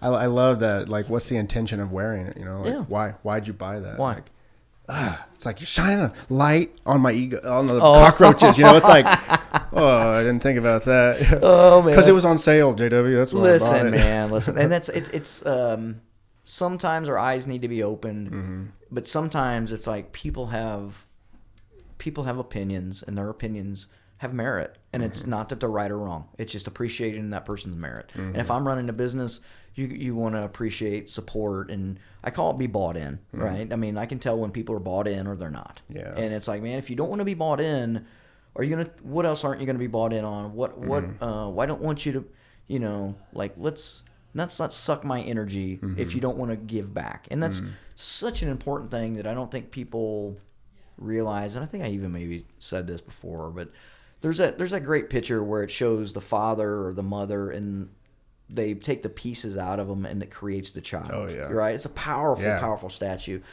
And as an instructor, that's all I'm doing all day, is I'm taking every piece of me and giving it to my students. So who puts me back together? It's tough, man. It's tough. Who does? Yeah, it's a good question. So it's the students being positive. I need their energy. I need to see the smiling faces. I need to see the kids laughing up. The energy of everyone refills me. Right? Now, there's still times that, like, this is why you need to take time away. Yeah. Right? You need to You need to go get out on your elk trip. you got to get out in the woods, and it's like that rejuvenates your energy in a different way. But you have to have those things. But you can't refill your soul alone, and it's so important. It's like she has probably saved so many lives they don't even know it. Yeah. Right. She keeps me smiling. She keeps me Yeah, laughing, absolutely. and having a person that, like, truly shares my journey with me. And again, she makes me a better person. I've said this a million times. So that kind of thing, it's like, I can have a bad day, and if I know someone else is going to be like, not let me be in a bad day. Yeah. That's an important thing. Yeah. And it doesn't matter if you're talking business, you're talking about relationships, having a partner that will lift you up when you need it. As an instructor, and we have so many people pulling from us, you can't forget that when you walk in that academy, you should be happy for your instructor. You should let them know you're happy about jiu-jitsu. And I have some amazing students, man. They really, I have so many white belts walking out right now every time. JW, thank you for that class. Amazing that's class. awesome. And you're like, Yeah. thank you. Yeah. Little pieces back. That's that refresh. That's that refreshing. Yeah. And the way that you have been explaining, like the way that you teach your classes and set up that vibe or that energy, I could totally see if you can't check the color of the gi, like that could translate to how hard you're rolling. You know, like you say, like look how slow they're going. So if that's a very low level thing to address that could really get out of control if it's not checked. You just hit a big one there. Yeah. So you'll be able to see immediately you're fixing all the problems before. At right? a very low level. That's Very low level. very simple fix, you know. Yep. Very simple solution. And it's funny though, like some people, they won't get that, man. They won't get that. But again, it's like, I'm not here to fix you into believing what I'm believing. You can get on board the train because it's going 200 miles an hour, or you can get the fuck off, right? And it's just one of those things where it's like, man, you don't have to believe in Gracie Humaita if you don't want to. You want to you want to go 10th Planet, and you only want to wear the rash guards. They're great schools. Go do it. You're going to get a different look. You're going to get different details. It's a different way to do jiu-jitsu. There's a lot of commonalities. Maybe 90% of it is common. But, you know, like, I don't promote drug use, right? First chapter of Eddie Bravo's book is like, you know, this is like a weed like ad, basically. Sure, yeah. And I'm like, dude, listen. Yeah. I'm not going to fault you for that. It's just not my path. Choose your path, be happy in your path, and it's all good. So those are the kind of things that it's like, again, we need we need differences in people, right? The most beautiful thing about this planet is all the amazing different people, the different races, the different religions, the different. God, if we were all JWs, this would be a silly, deer deficient I was world. just gonna say that. There would be no hooved animals. Truly. There would be none. So, like, you gotta love and realize how lucky we are. And, no doubt. and I think over the last like 10 years, I've been able to really sit back and appreciate the differences of people and the people that come into my life. It's pretty awesome. Do you think that comes from, solidifying who you are maybe over the past couple of years? Because obviously you're very solidified in who JW is, Yeah. I think so. I think it's, maturity, right? Maturity does a lot. And it's to tell the 14-year-old JW what the 24-year-old JW would have done, or the 34, like, you don't know what you don't know. Yeah. And I'm just in a very positive point in my life where I kind of, like you say, I'm solidified. Mm-hmm.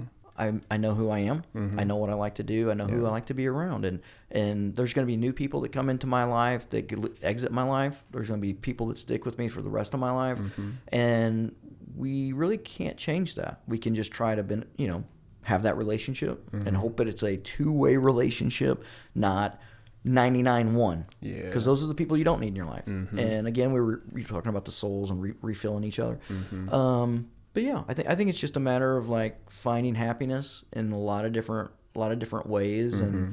And again, like I have rough days like everybody else, and rough day at the office, and it's not teaching, it's everything else that equates with that. What if a little kid's having a problem? Sure. Or there's always issues to deal with, but yeah, just being happy. Mm-hmm. Mm-hmm.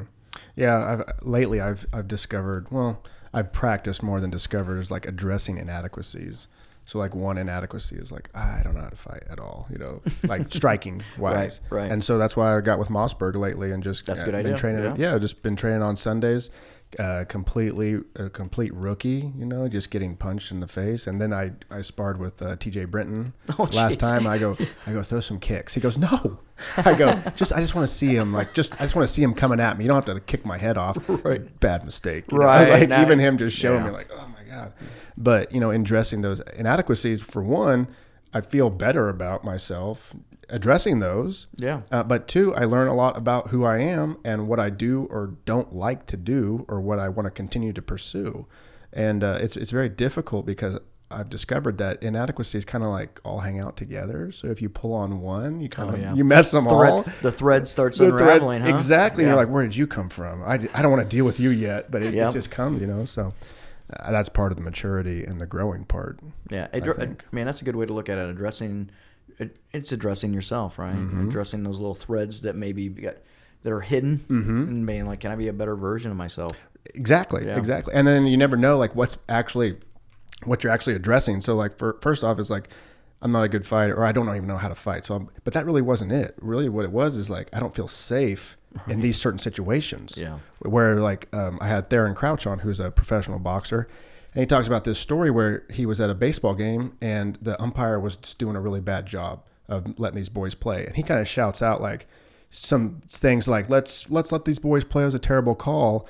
And he says that in that moment he didn't fear the umpire, like, and it wasn't like a malicious like we're gonna duke it out. It's just, hey man, let's pull it together. Yeah. And he felt confident in saying that. And I put myself in that position. I'm like, there's no way. Right. Because what if he crawls over that fence and wants to fight? I'm a big guy and I'll do what I can, but I don't feel super confident about that. So as you keep digging in those inadequacies, you start to find that truth. Like, oh yeah, why'd you buy the gunmetal gi, bro? Like, right. Shit. Right.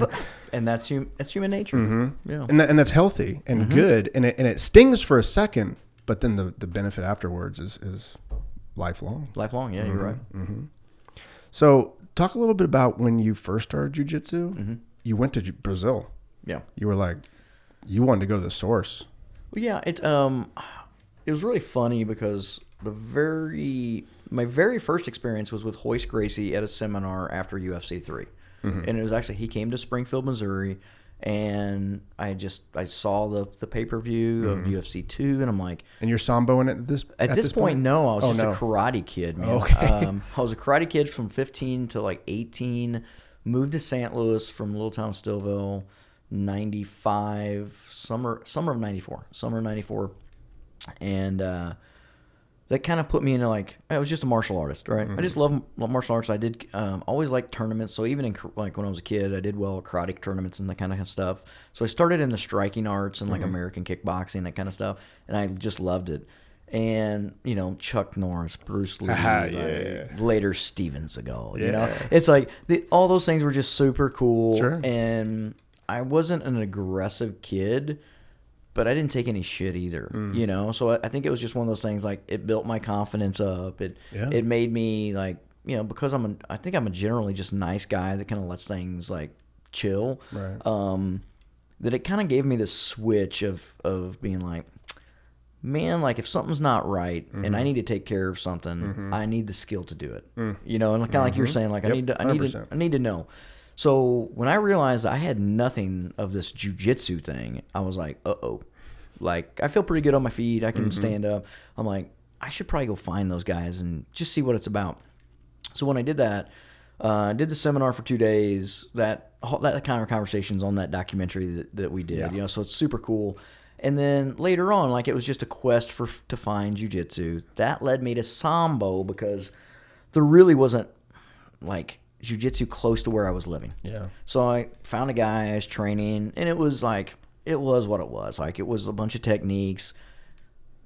Wasn't really taught with a methodology in mind. It was like, here's 40 moves, here's your belt. Here's 40 moves, here's your belt. Very different, right? Yeah. And then probably, I don't know if it was 99, 2000, something like that. Arnold Classic, Arnold Schwarzenegger's thing, has a martial arts tournament. I wanted to compete. Because I was a black belt in another martial art, they wouldn't let me compete as a white belt in jiu-jitsu. Wow. Yeah, so it was again, it was the Wild West a little bit. Sure. Like they didn't really know what to do. Yeah. And so I ended up doing a pro match against a black belt. Holy. Got my ass kicked. Oh, my God. Right. And I was like, what am I doing here? And they just kind of sunk me into it.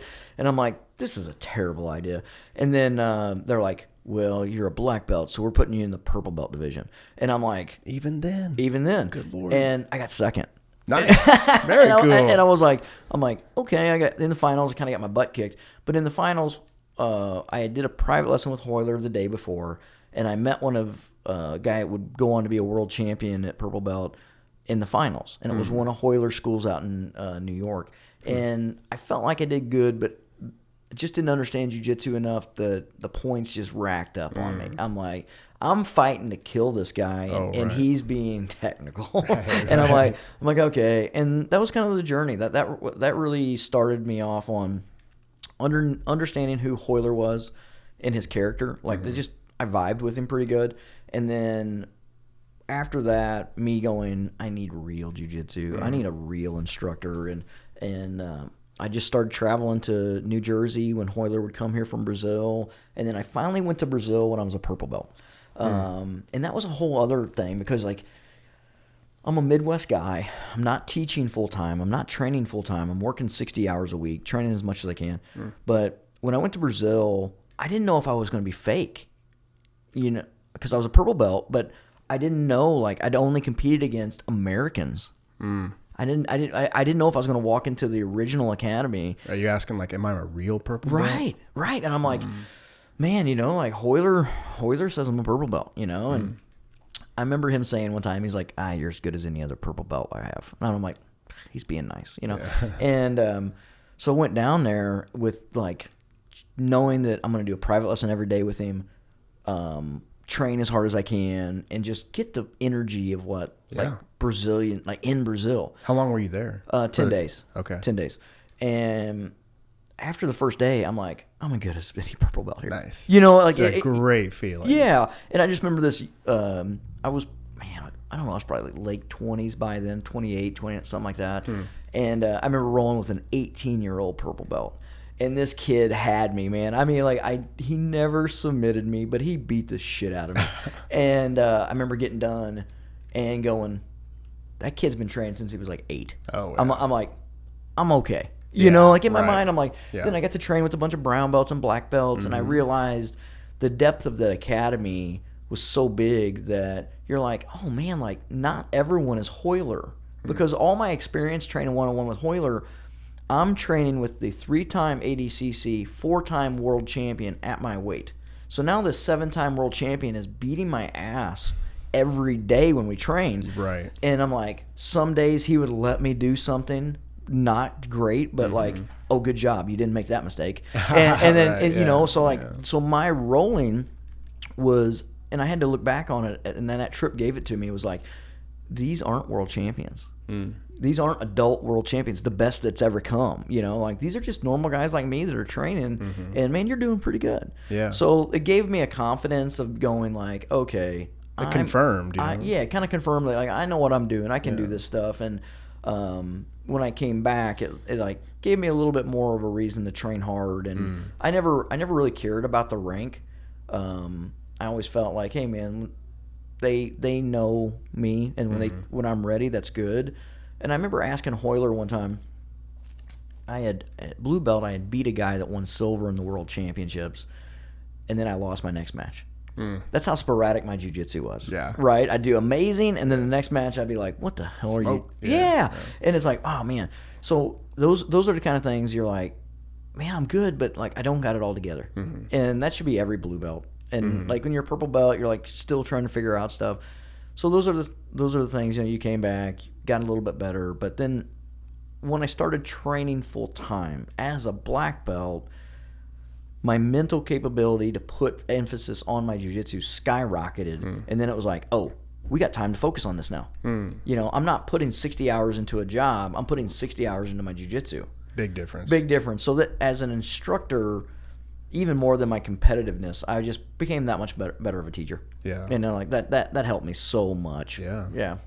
Got to train with Grandmaster Elio too. That was amazing. You did? As a purple belt. Yeah, so they had the last Gracie cruise in California they had like 80 people on this cruise ship. It was an absolute terrible cruise.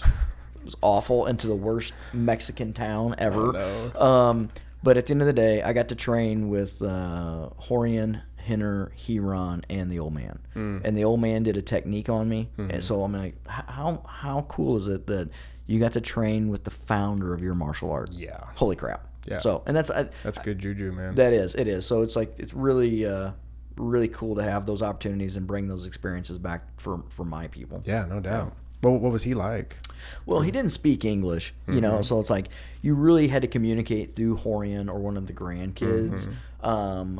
But man, like he never left the mat. He always was very attentive, watching. He was 92 when I trained with him. Wow. Died when he was 95. Trained up until the week he died. Wow. 92. He'd walked around with a cane, but it was like not like hobbling. It was just like an assistant, you know. Right, like he, right. he got around good, man. 92. I pray I'm getting around this good. Yeah, all right. But it was just amazing. Like he was concerned about it. If I watched him and Hinner. If you guys ever watched like the Gracie breakdowns or something, Hinner and his brother have a great YouTube channel. Is he from Tulsa? No, he's from Torrance. Torrance, yeah. Okay. Hinner and Huron, they own the Gracie Academy, Gracie University. These guys, I watched him, and he's a monster of a man. I just shared a picture on Facebook of us training years later when I was a black belt, and like my head's not even to his shoulders. I'm such a short little shit. Like it's just like I'm like I forget how small I am, and then I look at that picture and I'm like, Jesus, he's big. Yeah, right. But I watched Elio Gracie and him like rolling. He's 92, and this kid is like in his prime, 25, like 4th degree black belt, like beast of a man. And 6'5", right? Like right. beast. And Elio's my height, 125 pounds. And it was so cool to watch, like Elio doing the moves and Hinner being behind. They were just playing a game from mount, and the old man's moving, and Hinner's trying to defend correctly. I can appreciate it so much more looking back now, Sure. because you're like, oh man, like that guy was so good. He was so good at 92, Yeah. and like he could still play the game. Right. And I'm like, and that should be everybody's goal, is like, if we can play the game at 92, Yeah. we'll be pretty happy. Well, that's like one of the number one questions that people have is, am I too old? You know, Yeah, I'm really. 45, I'm 55, 65. I'd like to start, but it's such a intense sport. I think people have to realize, and this is a tough thing to say, you can't train at every academy when you're that age. You have to have a quality instructor. Yeah. And if you have a quality instructor, you can be at any age and train jiu-jitsu. Right. And it's not all jiu-jitsu is created equal. Right? Some academies you're going to go into and they're like, we're just going to train for competition. We got to go hard. And it's like, that 75-year-old dude don't need that, man. Yeah. He needs to come into an environment. Make sure you're listening to that 75-year-old more Right. than you're telling him something. Because Yeah. he's probably going to teach you a lot more than you teach him. Yeah, right. You know what I Yeah, mean? right. So it's tough to say that, but it's the truth. Like, people have to figure out how to become better instructors so that we can get more people involved with jiu-jitsu. And make it, stretch it out till you're 92. Oh, yeah, you know? man. Yeah. Train as long as we can. Yeah. So, Ann, you Oh, no. training. Yeah, here come the rapid fire questions. If there was a billboard, what would you put on that billboard for the whole world to see? New girl. No, 100% my dogs. Oh, my God. What kind of the dogs world do you have? needs. I have a Great Dane and a Boxer Hound mix. Those are both big dogs. They are very big, very neurotic dogs. That's but I love awesome. them. How old are they? The Great Dane is 9, and the Hound mix is 2-ish. And Hound we're mix, guessing. like Scottish Hound looking thing? No, or- gosh, I don't even know. He's like boxer size Okay. and stature, but he's white with brindle spots. Oh, wow. So he's a cutie. Very pretty, yeah. I'm partial to him, so Yeah, I bet. Those Great Danes are fun dogs, too. they're crazy. As a woman training jiu-jitsu, like a lot of people would think that martial arts in general is more of a man thing or like aggressive, like combat type thing. But a lot of women are getting into it. Like, what are some pieces of advice that you would offer up, maybe women that are thinking about getting a gi and rolling? Well, first piece of advice is do it for sure if Yeah. you're thinking about it. But very similar to what JW was saying with making it so jiu-jitsu is kind of all-encompassing. You have to find the right atmosphere.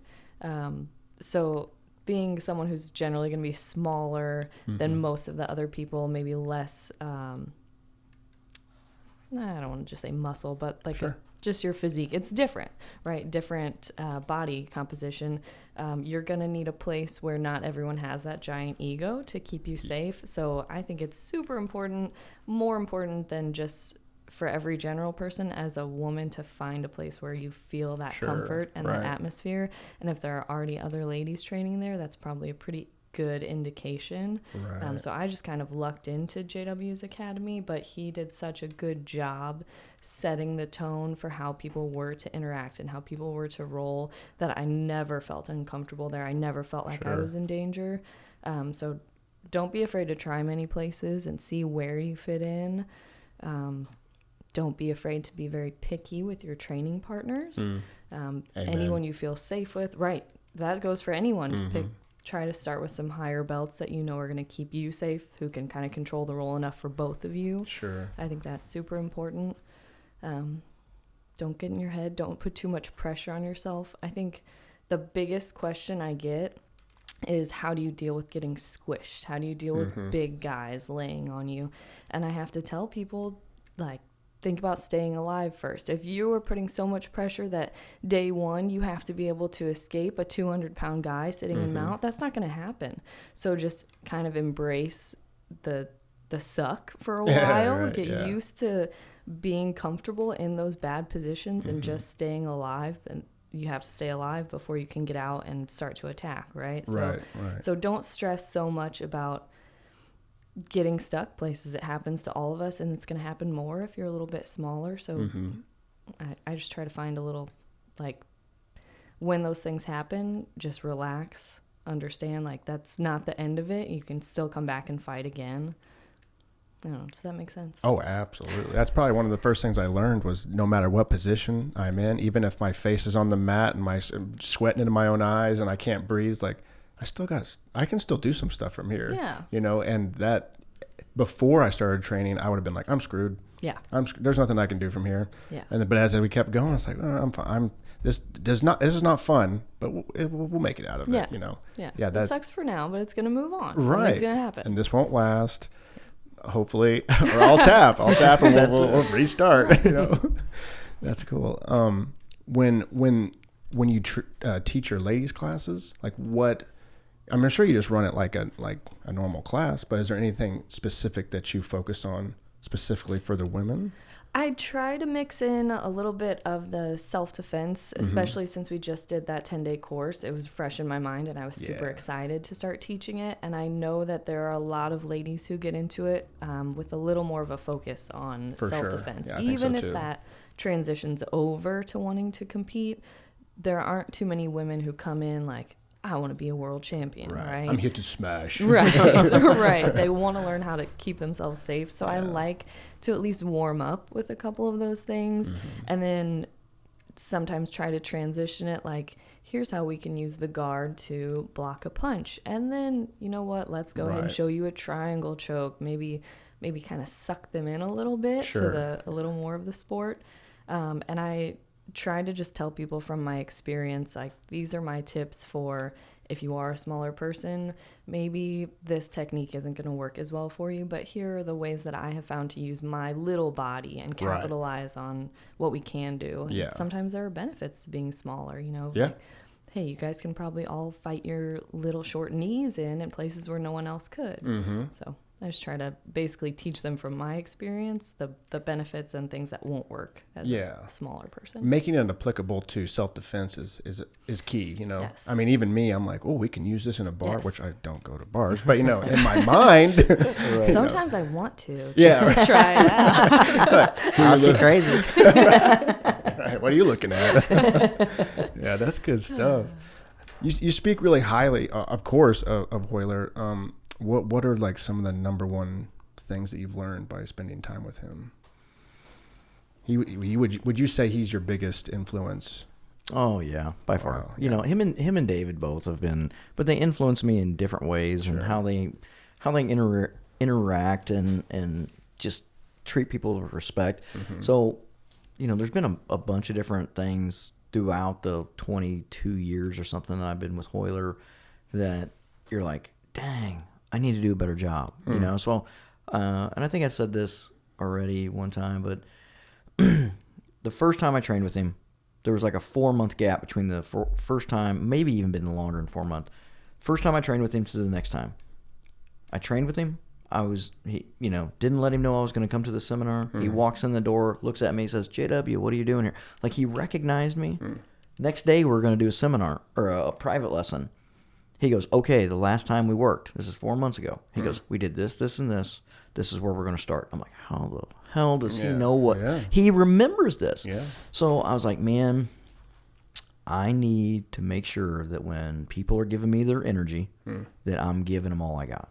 And I've been lucky that most of the time when I'm doing seminars or private lessons, I try to be the same way. I'm like, hey, remember we did this? And the people are like, how the hell do you remember that? I'm like, man, because I'm concerned about my job. I appreciate what you do. You're paying me to add value and give you jiu-jitsu. Like, I'm going to do the best job I can be. I want to be the best instructor, that's possible.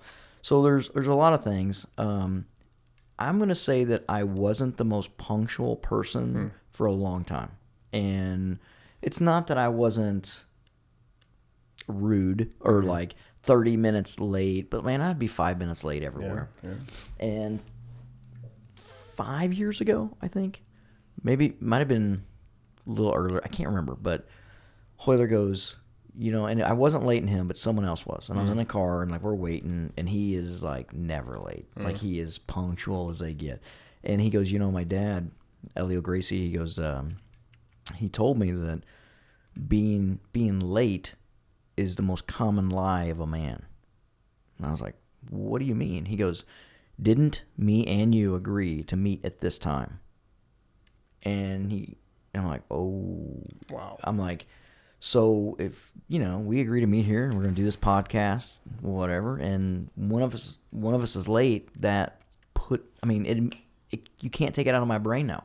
So, like, I am stressed if I'm running late. Yeah. If I can't get someplace on time now, like I even told Ann, like on the drive down here, like I leave like an hour earlier than what you would think to be anywhere if I'm going on a trip, because I'm like, there's no excuse for being late. Yeah. You're like, oh, I hit traffic. Right. You don't think you're gonna hit traffic on a fucking highway?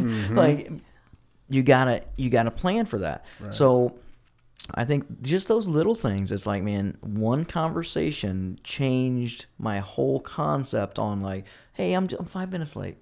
No big deal. Now Right. I'm like, I just lied to you. Wow. I wasted 5 minutes of your time, and now I feel like an asshole. So I think there is probably 200 of those things that over the last 20 years that I've listened and went, I'm not doing a good enough job.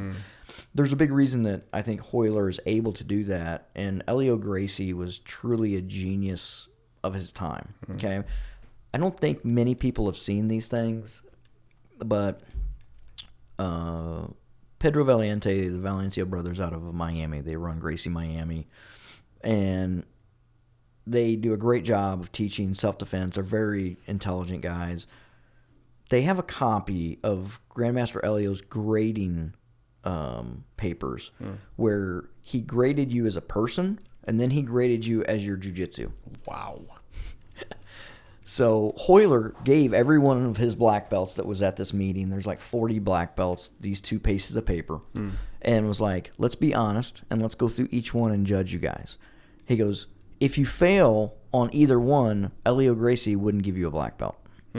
So there was more to the art than just your technique. Yeah. It's like, now he had some pretty extreme things. Like, it's a little bit more old school. Think about like Royler Gracie's growing up in the 20s, the 30s, and it's like, okay, are you shaving?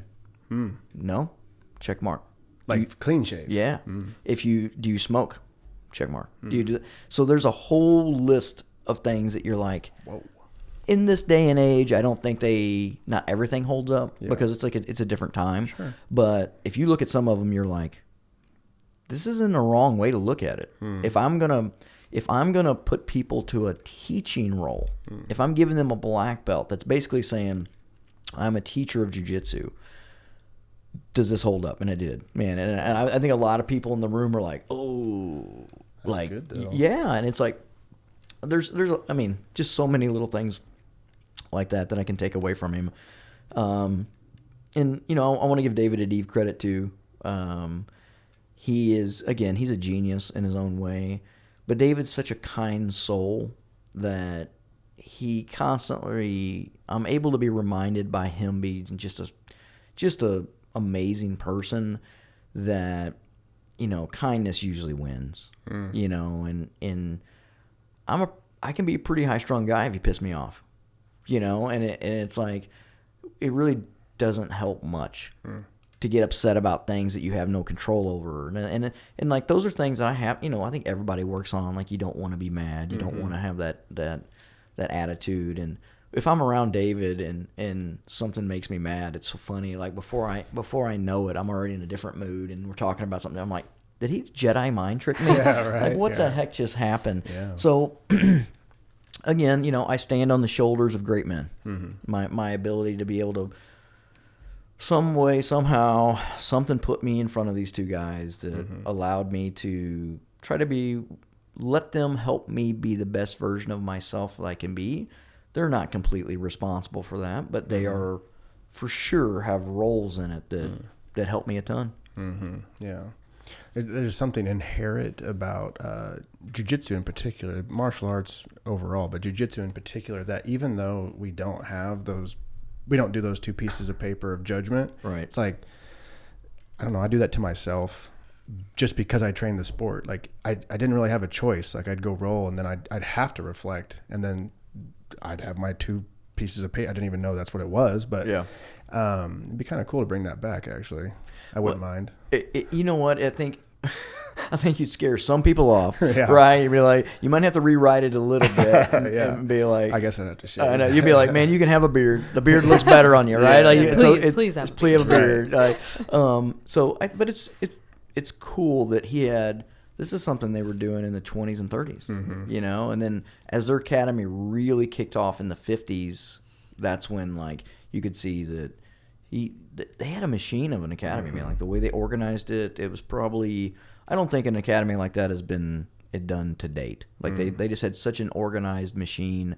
I think there's some schools that like Gracie Miami or in Torrance that they've been around 20 years, that they're doing some good work. But Elio was the man, man. Yeah, I mean, going back to my mentor Adam Mayers, I mean, I would sit down with him sometimes and I would just say, hey, I want you to poke as many holes as you can in my ideology. And he goes, it's going to hurt. I'm like, just do it. And my God, it would hurt. But obviously at the end of that, I would receive the truth and be able to, integrate that and move forward. That's jiu-jitsu just does it, because when you're training it, while you're rolling or while you're training or while you're drilling, you find those inadequacies and you address them, or you live with them and continue to make those mistakes. So it forces you in the same way as something like meeting with a mentor. 100%. Yeah. What time is your? Oh, we're good. Yeah, we got full. Yeah, I was making sure. I was like, never know about this thing. Yeah, Royler's an interesting guy. I've never been to one of his seminars. Oh, you need to. Yeah, it's amazing because he does a really good job of keeping it fun, keeping it positive, but giving you a taste of all aspects of jiu-jitsu. A little bit of sport, a little bit of self-defense. Like the reason we're called Gracie Jiu-Jitsu, is it's like it's all encompassing, and it's like sure there are more aspects that you could do. You could go be a great Thai boxer. You could be a great boxer. These are just things that add on to it, right? But there's a methodology for self-defense. There's a methodology for the sport of jiu-jitsu, and it's its own thing. But he is, he's a master of jiu-jitsu. What can you say, man? He's a coral belt and been doing it since he was 3 years old. So he's got, 3? Yeah. Wow. Well, he said, like, he'll tell you, like, since the day, like, they probably put him in the gi when he was born. Like, right. there you go. He always jokes about, like, they'd take him to the academy because they told him there were soccer balls there, and then before he knew it, the soccer balls were gone. Right. It's like, there's the mat. He's like, oh, okay, I guess I'll do this now. Yeah. That's a good way to do it. Just entice them in. Well, like anything, they're smart guys, and I've got 2 boys, and I wish I could get them to the jiu-jitsu more. But even when they do it because Dad wants them to. Yeah, and that's pretty awesome. That's good though. Yeah, that's fun. It's fun to see them there smiling and enjoying it. And I think we can't spend enough time with our kids physically. There's just never enough time. Yeah. So anytime you get with them, it's just pretty fun. They're more into baseball, right? Well, now I've got it's kind of crazy. My oldest was baseball and basketball and graduated from high school. He's in the first year of community college. Okay. And just trying to, he's an 18-year-old boy. Trying to work, trying to go to college, trying to figure out what, he's learning a lot of lessons of what life is really about, So I think on a weekly basis, I use the statement, this is why being an adult sucks. Right. And I'm like, these are the reasons that you can be a kid and be the world is your oyster, right? Yeah. And then my youngest is a sophomore. Honestly, he'd probably come in here and look at your setup and be like, yeah, man, I can help you set some more things up. He's a computer genius. Nice. Yeah. So he literally, when we go downstairs, it's his man cave. it is Technology everywhere. It's unreal. Awesome. He's got 3 giant screens, and he literally saved up every penny that he could for 7 months and bought like $1,000 VR, and it's like the best VR, whatever it is. And he makes YouTube videos with it. He does like he's such an awesome kid. But the funny thing about it, I always joke about this, is I never really know exactly what he's doing, and I'm like, he's talking to his friends and he's telling them, he's like, you need this software, this is how you do it, blah, blah, blah, blah. And I'm like, I'm pretty nervous right now. And I'm feeling like he's one step away from being that kid on Ozark that's like helping embezzle money. Right. Like I'm going to get a call from a knock at the door. Yeah. The Colombian government's going to be like, he has 12 million Bitcoin. Yeah. And I'm like, all right, man. I don't know anything. I don't know nothing. But he's so funny, and he's very private about it. So he's awesome. That's Yeah. interesting. Yeah, so it's fun. We two different boys. So between my 2 boys and her 2 dogs, it is a lot of laughs around our house. No doubt. Yeah, it's no pretty, doubt. It's pretty fun. What's the oldest one studying? Just general electives right Yeah. now. Yeah, just putting it together. Yeah, he's got some ideas. He's very, he likes the idea of like shoe resale, like Okay. fashion resale. Oh, Like, NFT, baby. Yeah, so it's funny. It's funny, like the things he's doing. Like he, shout out to Brian Imholtz, my black belt. He's actually making a deal with Brian to buy Brian and resell Brian's shoes, like his Jordans right now. Okay. And he's like, Dad, tell Brian to give me more shoes. And I'm like, Brian's Brian. Like Right. you gotta deal with him. So it's fun just watching him grow up, and at the same time, like, you're 18, be a kid too. Yeah. Don't for sure. don't be so stressed out. I think getting it, not quite knowing what he wants to do, not quite understanding. Like, I didn't go to college. I didn't see, there was no value in me wasting money or time on something that I had no desire to do. Right. Anne was more of a genius and went to school and graduated when she was like 15. Huh? Just So- a nerd. Really? Just a nerd. Yeah. That young?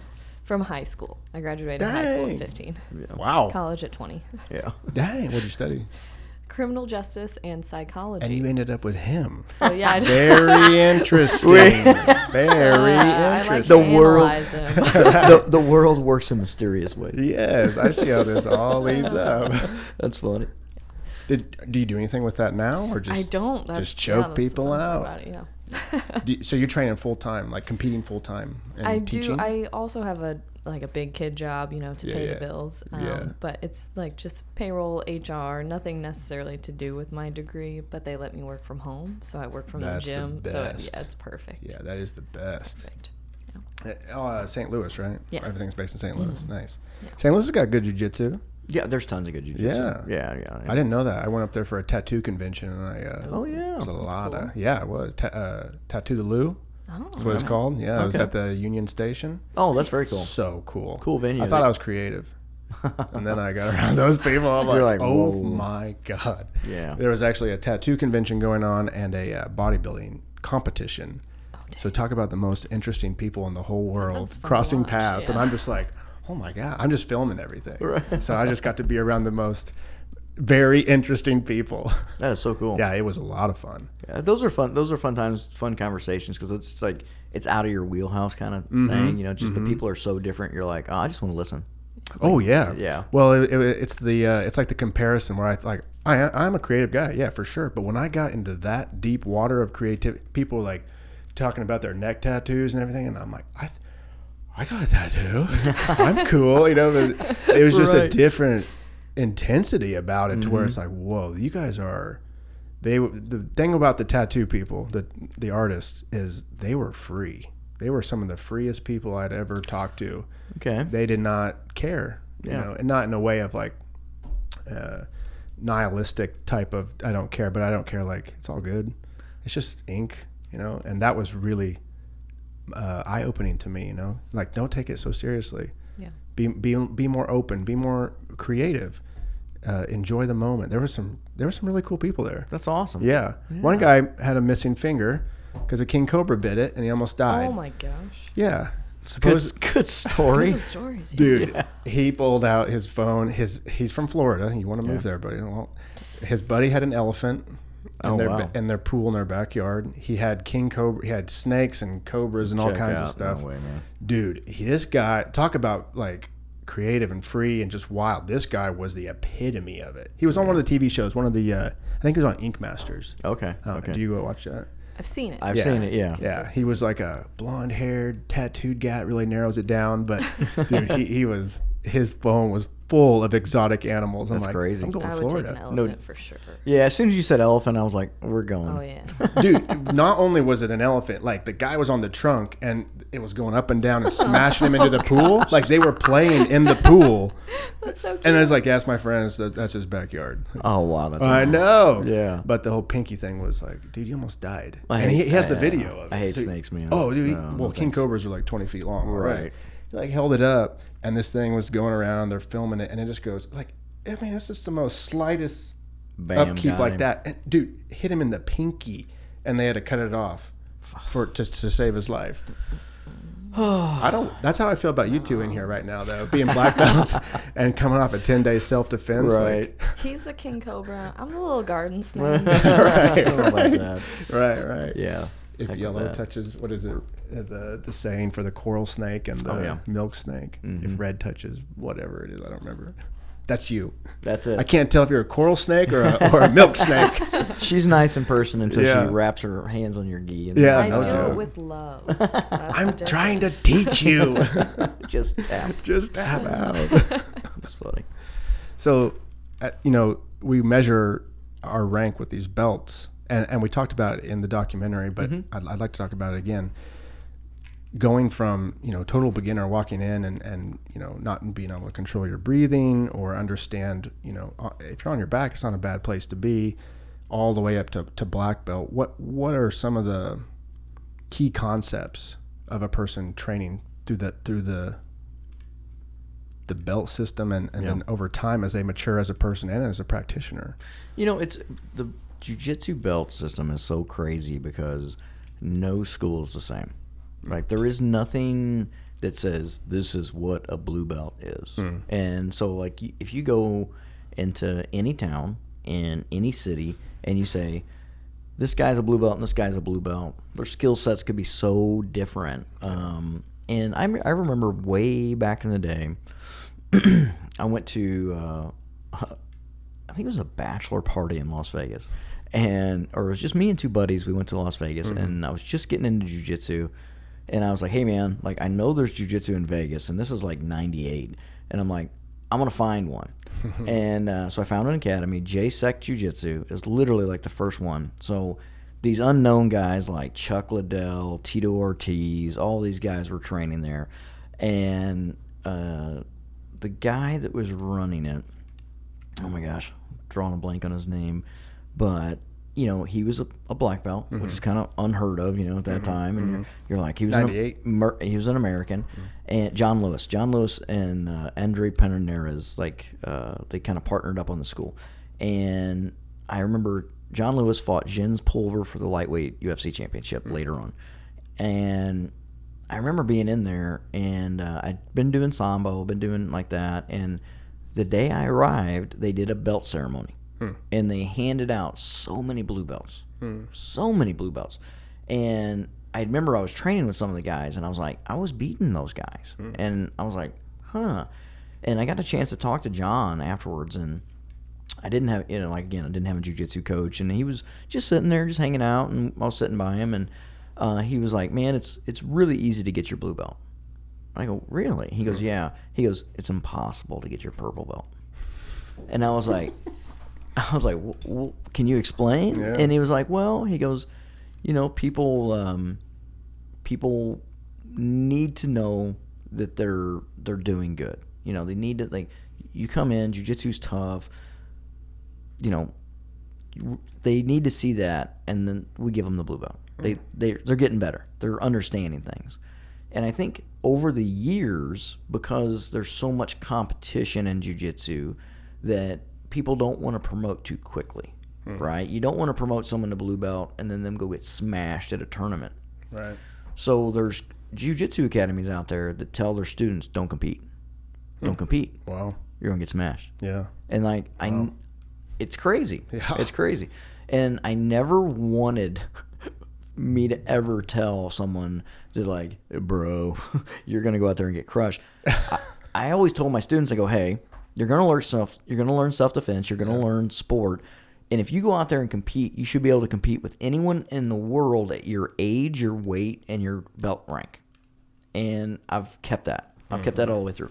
So I've got guys that have trained 5.5, 6 years that are still white belts. Wow. Yeah. Why?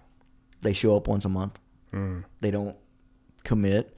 One of my brown belt instructors now, I think it took him like 6 years to get his blue belt, but then he started committing. Then he started like, I'm going to be here 3 days a week. Yeah. Now I'm going to be in. I think if you train 2-3 days a week for 10 years, you'll be a black belt. I think if you have the right mindset and the right attitude. Yeah. But back in the day, people got the blue belt really quick. And I still think that there's some academies like the Gracie Academy in Torrance that the blue belt comes quick. And maybe it's not me to judge. I shouldn't be judging this, but they have their, like, this is what a blue belt is. And that vision maybe has changed from what the world's vision of what the blue belt is, right? So you got this fine line. Now, don't get me wrong. I've seen adult blue belts destroy black belts. Now, I'm going to tell you right now, it wasn't the black belt. They were black belts. They really were. But these blue belts were such freaks, such anomalies, that they're probably one of the best blue belts in the world. Oh, yeah, that makes a big difference. And then you're like, oh, so jiu-jitsu has this weird thing where we want to compare ourselves, right? Okay, I compare myself to belt.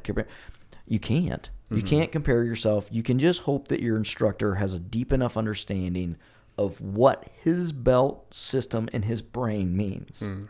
When do you get the blue belt? In my academy, you get the blue belt when you're not fearful of any position. You know when you're supposed to attack. You know when you're supposed to defend. Okay? That means that when you are in a position to attack, you're attacking. And when you're in a position to defend, you're defending. You're still going to get caught. You're still going to get submitted. You're going to make mistakes. But I don't look over at you rolling in the corner and go, what the hell is he doing? Like, do you think that sometimes? Oh, of course. Of course. There's, I mean, literally, you're watching and you're like, I'm not going to beat these guys up because I said it to their face. So we had comp training. We had 2 white belts working together, 2 really nice guys. And I stopped them and I said, guys, what sweep are you trying to do right now? And they're like, well, this. And I'm like, you're just off. You don't have the technique down. Let me help you. Yeah. And then they went to do the next sweep. It was off. I mean, their grip set wasn't matching what they needed to do. Sure. And I go, here's the deal. It's the technique part. It's not that you're not trying. Yeah. I go, you got to get more technical. Right. And that's the kind of thing. It's like when they're practicing, the move's wrong. So when they're rolling, what do you think's going to happen? Move's wrong. The move's wrong. Yeah. So this isn't their fault. They don't know any better. So it's my job. It would be me failing at my job if I watch them do that, go, what the hell are they doing? And then I don't ask them, what the hell are you doing? So at that time, they both just kind of looked at me and been like, I'm dumb. I go, don't beat yourself up. Yeah. You know, like this is just the learning process of jiu-jitsu. And it's like if I teach 2 white belts the same move I'm teaching 2 black belts, the black belts are probably going to get it pretty easy. Sure. Where it's like you don't have that level of understanding, confidence, you know, reference points and other moves. Yeah, everything. So I just think that like once a person gets to that point where you can miss the sweep, but you got all the steps right. Yeah. And what could happen? The person had you messed it up, option 1, or the person did something incredible and made you mess it up. So don't fault yourself. Like I did the scissor sweep and they based and then they passed my guard. It's like, but you knew what the scissor sweep was. Yeah. You were in a position to do the scissor sweep. Right. You did it at the right time. Recognize that this is a move I could do. This is it. Yeah. So like there were so many positives on that. That's when you're a blue belt because like I always hear, like I'm doing private lessons and I will get, this guy did this to me. How can I stop it? And it's always like a white or blue belt. And they're like, this brown and black belt keeps doing this. And it's like, they're a brown and black belt. If you stop them from doing that, they're going to do this. So it's like, those are the things that you're like, don't worry about jumping ahead of your pay grade. Just worry about like staying in your own house, figuring out what you can do. So that blue belt is that first real big one. You know, you get 4 stripes up to that. That usually you would hope that between 2 to 3 years is kind of like the norm for me. But a lot of people go way past that, and very few go under that. I've had 2-3 people really get a blue belt in a year, and every single one of them was like those freaks, and it's not just athletic freaks, mental freaks, where you show them something and they do it immediately. And then they do it in competition. And then they're doing it all day. And you're like, I just showed it to them. Yeah. We had a kid come in not too long ago. And literally, like, I'd submit him with something one time. It never happened again. Submit him again. Never happened again. Then I kept telling him, I'm like, hey, this isn't what you need to do to beat me. Yeah. And then he started doing it. And I'm like, Jesus. Dude. Those are the things that you're like, I'd like to have that skill. these people, and it's super hard because like I've probably seen 2 or 3 in 25 years. Oh, yeah. You know, you don't see that being able to communicate with my body in real time immediately with information. So so crazy.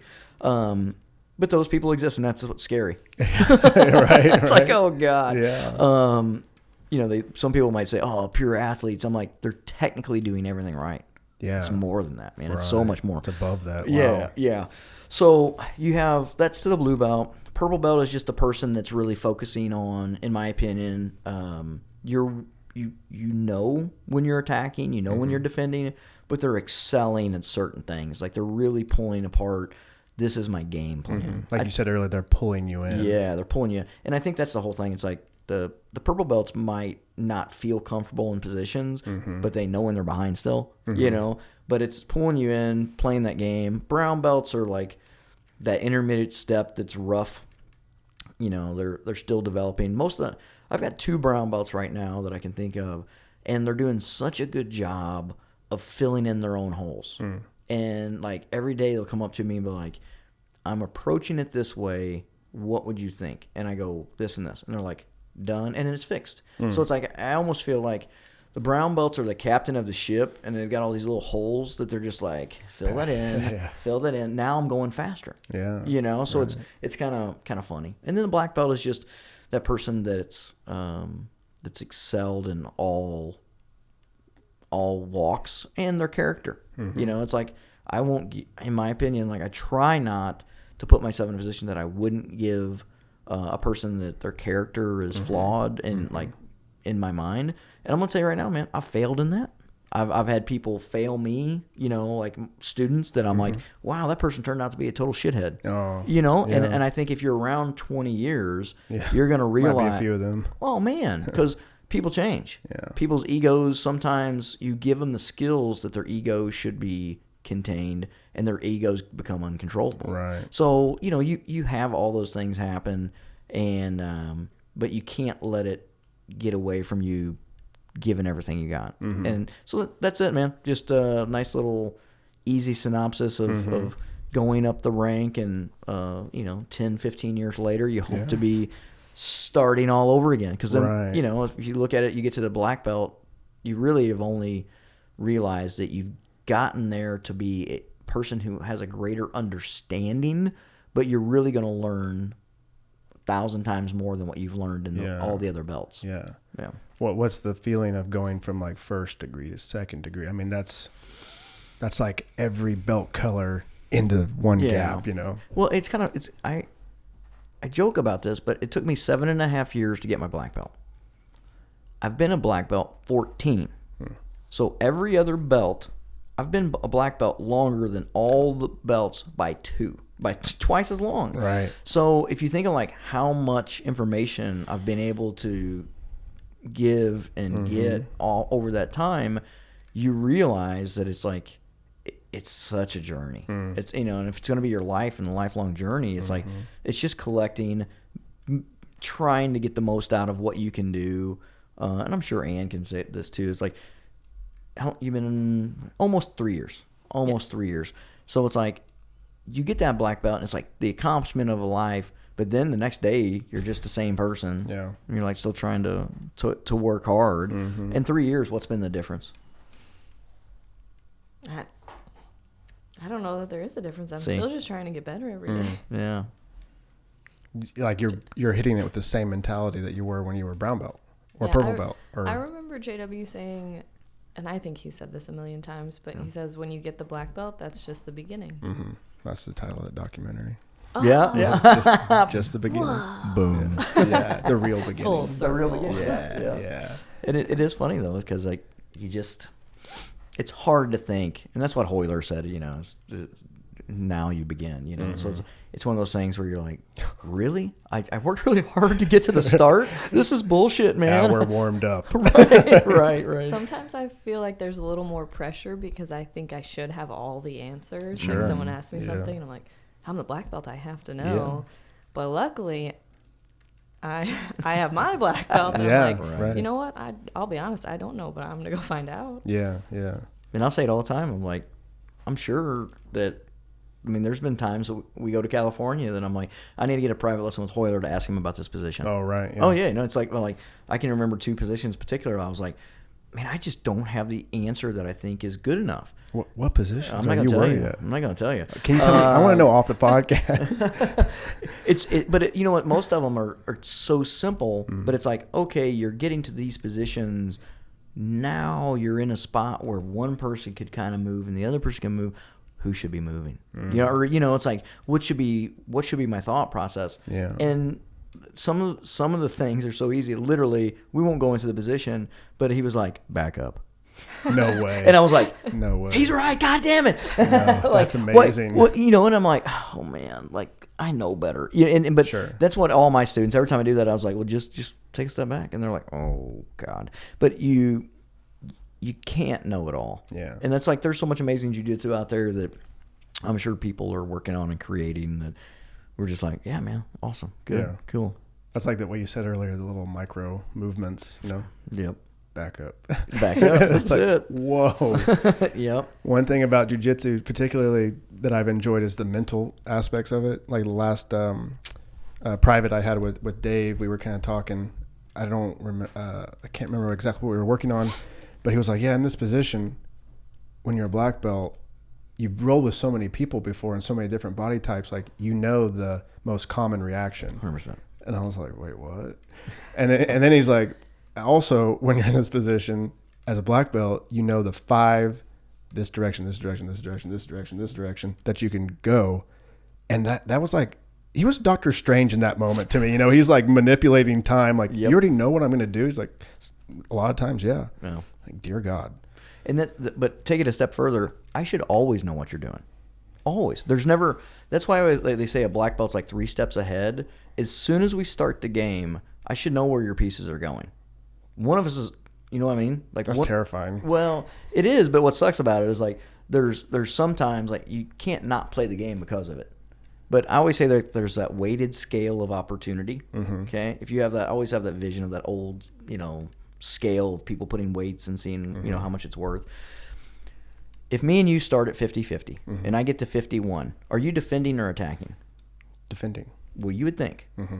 But so many people can't recognize that in jiu-jitsu, that they start getting behind, but they're still attacking. They're still attacking. And well, before you know it, I'm at 60, you're at 40. Now you have that much more further to travel to defend. Mm-hmm. So that means I'm probably going to get to 70 before you get back to 40. That's a big deficit. Big. So I always say it's like, once we make grips, I can put a number on that and tell you exactly how far behind you are. As soon as we make grips, because I'll know if my grips are dominant and going to guide you to where I want you, or if your grips are dominant and I have to fight the grips to get back in control. Does that make sense? Oh, 100%. Yeah. So, yeah, jiu-jitsu is the most complicated, awesome thing there is. I just love it. Yeah, no doubt. Did you always have that? What? Did I have what? The understanding, like the understanding of being always knowing what this person. No, absolutely not. Yeah. Absolutely not. It takes so much That's time. part of the process. That is definitely part of the process, and that's what like Ian was saying is like when you first are a black belt, you don't have you're still just learning, right? And I think, like anything in life, I think you wish you had everything that you had 20 years earlier. Sure. It's like, oh God, I wish I was that like good with jiu-jitsu, that I had a body that wanted to work and those things. But no, I think it's just like, I think there are plenty of people that have that. And I think at a black belt level, you should be mostly developed. Mm-hmm. You may not have that deep of an understanding, but you can see the future. I always say that I joke that we control time and space, right? Because my timing is what's going to like create, the opportunity. Space is where I'm going to be able to create my pressure and resistances, right?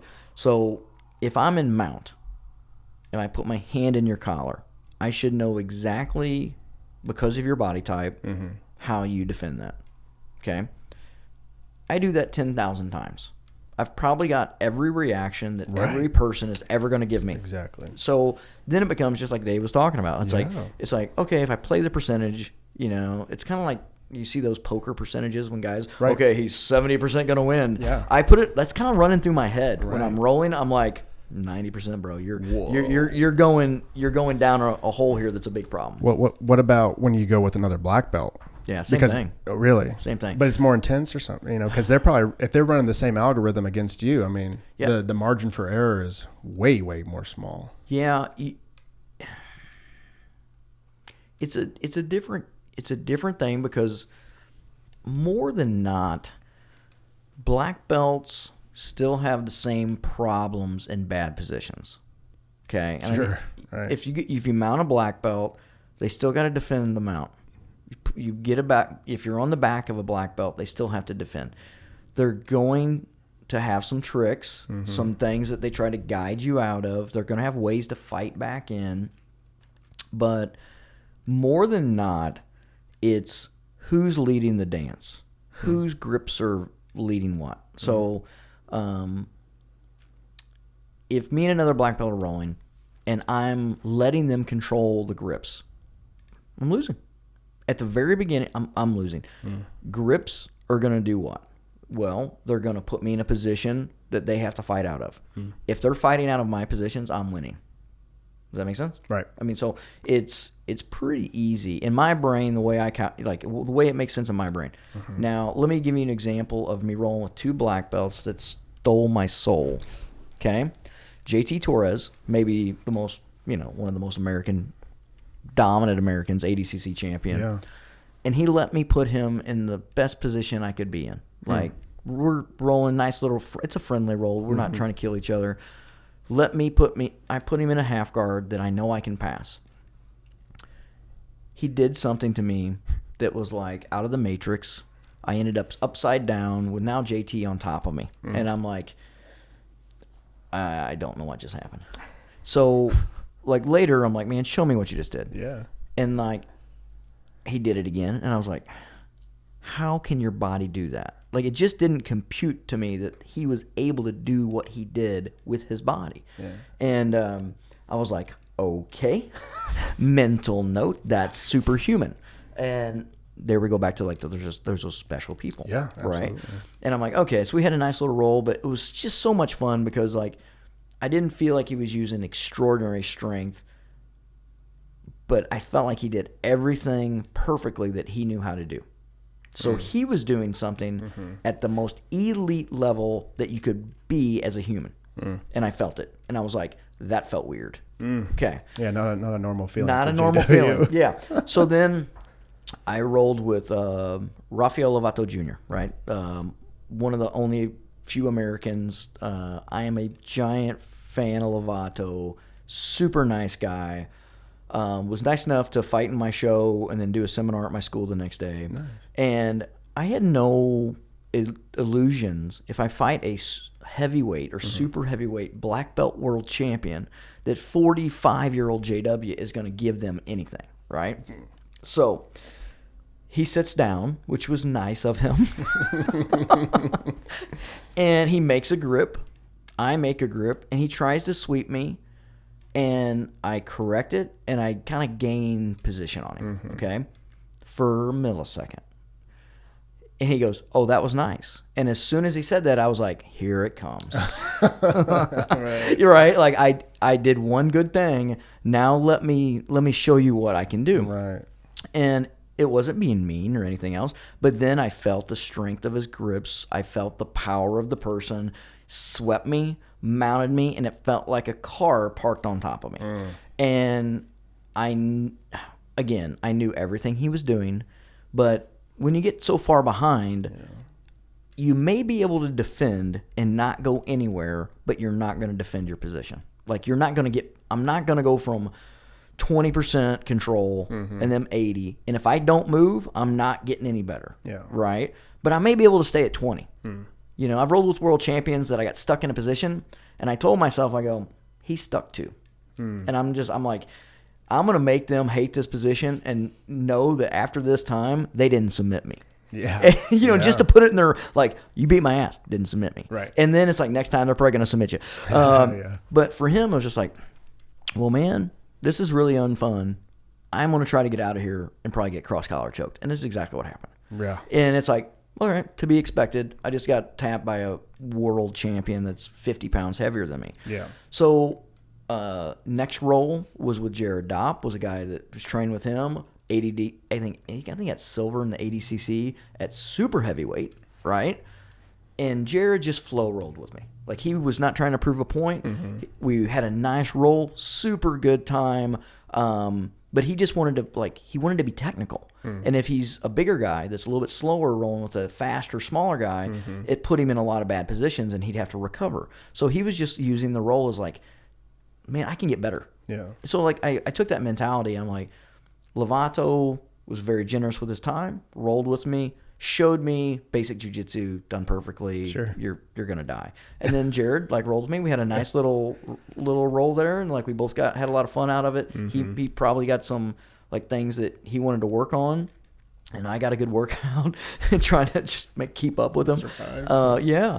And that's the kind of stuff that you're like, there's so much that if you're a world champion, you're super intelligent, you're super athletic, you got everything that you've dedicated your life for. I don't have any illusions of grandeur to be that. And I developed my jiu-jitsu too late to do that. You know, like again, I didn't go to Brazil until I was 28. These guys are winning world championships when they're 25 or 26 or something. You know what I mean? So it's like, it's just a different time. We all have our time and place. And so, yeah, kind of crazy.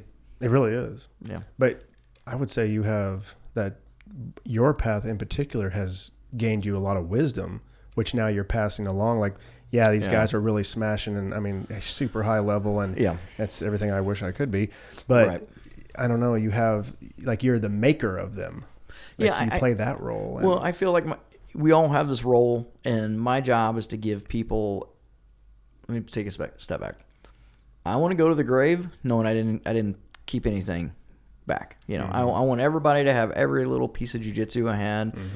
So as a jiu-jitsu instructor, I don't think some really believe this, but you can't be everything for everyone. I'm not going to give you all your jiu-jitsu knowledge. Yeah. Right? You're going to be getting it from a collective group of individuals who were nice enough to share it. How you package your jiu-jitsu and how you take that information and what you do with it is on your terms. So I'm just I think I have a whole bunch of information that's good information that I can help people become world champions. I can help people with self-defense. I can help police departments, different people that are their job is to protect people.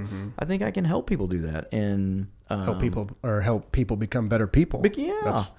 So I mean, you don't need gold medals on the wall when you think you're really doing a good job and you're out there trying to help people. So I think I have a blessed life, man. You know, it's one of those things. I'm very, very lucky, and if I can help keep helping people, I just hope I can keep doing this for a long, long time. That's my goal. I don't see any reason why not. I don't either. Maybe your knee. I mean, exactly. I'll never get it fixed. Right. Well, one thing I really like about like your mentality and the way that you teach is like it gives me a foundation to like latch onto, and then I can go like play around with other things. I'm 100%. Like, what did JW say though? You know, like what does he say? Okay, he says this is okay. You know, like I will play this game or whatever. Right. But sometimes it's like he wouldn't approve of that. I don't want to do that. But that's that's what I like about it the most is it gives me a place to jump off from, but always to come back to. Yeah. I think that's super important. It's always funny. Like I think about this stuff all the time, and it's funny. I think Ann thinks I'll be sitting there zoning out. And she's like, I bet he's thinking about guns. And cars. I am. Honestly, I'm thinking about guns and cars. Driving a car, shooting your gun. It's right. But a lot of times I'm like, man, if we're able to communicate this information, and I'm able to to give it to you, like how are you going to change it? Like how once you have it, how's it going to be changed? And then I start thinking about, like you just said something there was kind of funny, where it's like I wouldn't approve of that. There's a lot of jiu-jitsu that I tell my guys, I'm like, I don't like to do that. And I've kind of been trying to cut back on saying that as much, because I don't want people thinking it's not good. It's just the methodologies that I teach. Let me get back to the kind of thing. Like we were at dinner last night and the guy was talking about like a sacrifice choke. And it's not that choke is bad. I want to be the person in 90% control and you at 10. Yeah. Is there things that person that's in 10% can throw a Hail Mary and maybe do? Yeah, there is. And so when people ask me like, what about this? And I'm like, well, there's a reason there's a Hail Mary in the Super Bowl. Yeah. You know, but it's like, I'm not going to rely on it. Is it the risk to reward? You know, like you got 90%, but there's 100%. Yeah. Okay. Yeah. And it's like, I think the Hail Mary in football is like, you're down, 3 seconds left. What's the difference between being I'm inside control, there's 5 seconds left? You got to know that that's a piece of the puzzle. Yeah. You got to know that there's a reason that move exists. Don't put the Hail Mary at the kickoff. Right. And too many people in their jiu-jitsu development are like, I've got this slick. What's the move now where people are finishing it from side control? Oh man, the guys from Atos are so good at it.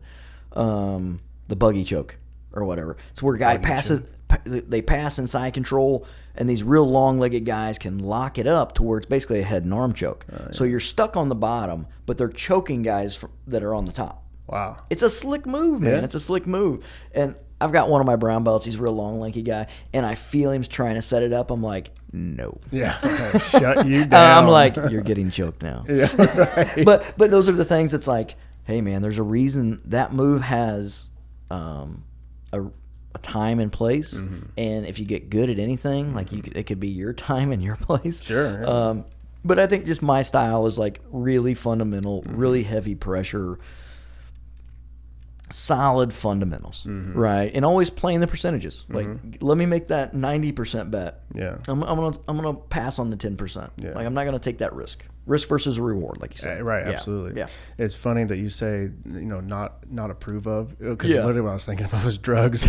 I was like, JW would not approve of that. Not a move. Right. That's funny that you bring that up. That's so funny though. It's like, and that's the whole thing though, man. And that's, drugs is a funny thing within jiu-jitsu and the community, and I think a lot of people now, like, marijuana has become like a whole, I don't want to go down the whole rabbit hole, but it's become more of a more common thing. But it doesn't have to be a common thing for me.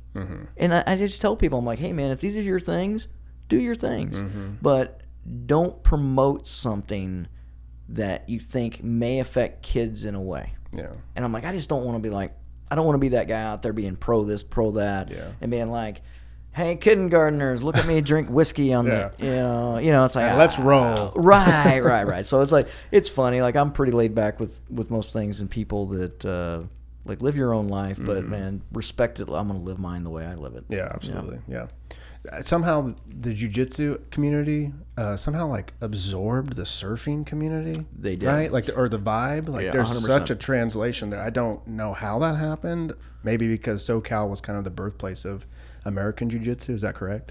More or less. Like, if you look at the Brazilian culture, surfing culture. Oh, okay, right. Yeah. It's beach. It's like that.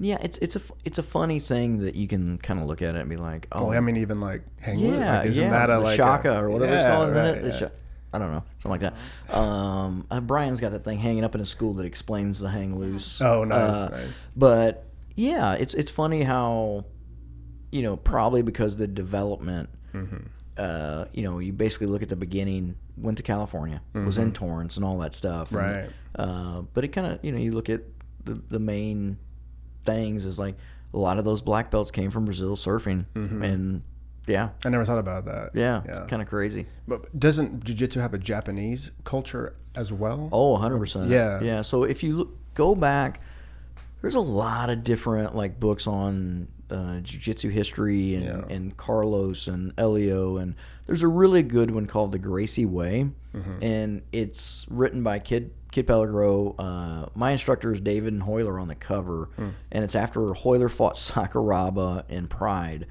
and it goes through like some of the brothers and some of the cousins and just some of the stories and stuff. Really, really interesting. But families, man, like they're all so different. Yeah. And it's like the Gracie families are so gigantic that I think that like there's just so many different things that developed off of that, and because there was so many that could put their own spin on a little bit, or maybe more or less of like, I think, if you think about Gracie Humaita and who we represent the original Gracie Academy in Rio, right? The original academy. What does Humaita stand for? Humaita is actually the township or like the suburb that it's located in. Okay. So it's like if Humaita, Brazil. So it's not. It's like the neighborhood. Okay. So like the original academy in '52 was in its own building, but the academy now, since I think that's early '80s, has been above a private school. So it's on the second floor of like a teaching school. Yeah, like a normal school. Okay, yeah. And it's just a really neat little vibe. It's outside. It's in Rio, but in Rio you got Copacabana, Ipanema, all these different little, again, like little communities. And I don't know how Brazilians qualify that. Like we're not in the suburbs, Right. So it's like Ipanema is kind of like the more wealthy. Copacabana is more like not as wealthy, a little bit rougher. And I'd say like Humaita is like on the way to middle. Okay. It's just kind of like just there. Right. And Interesting. so it's like once you get that was where kind of like the birthplace. But there were other people, and we'll come back to the Japan like part of it. Other people doing jiu-jitsu outside of the Gracies, and I just feel like the Gracies brought it to the world. There are other people training judo, jiu-jitsu, whatever. Yeah.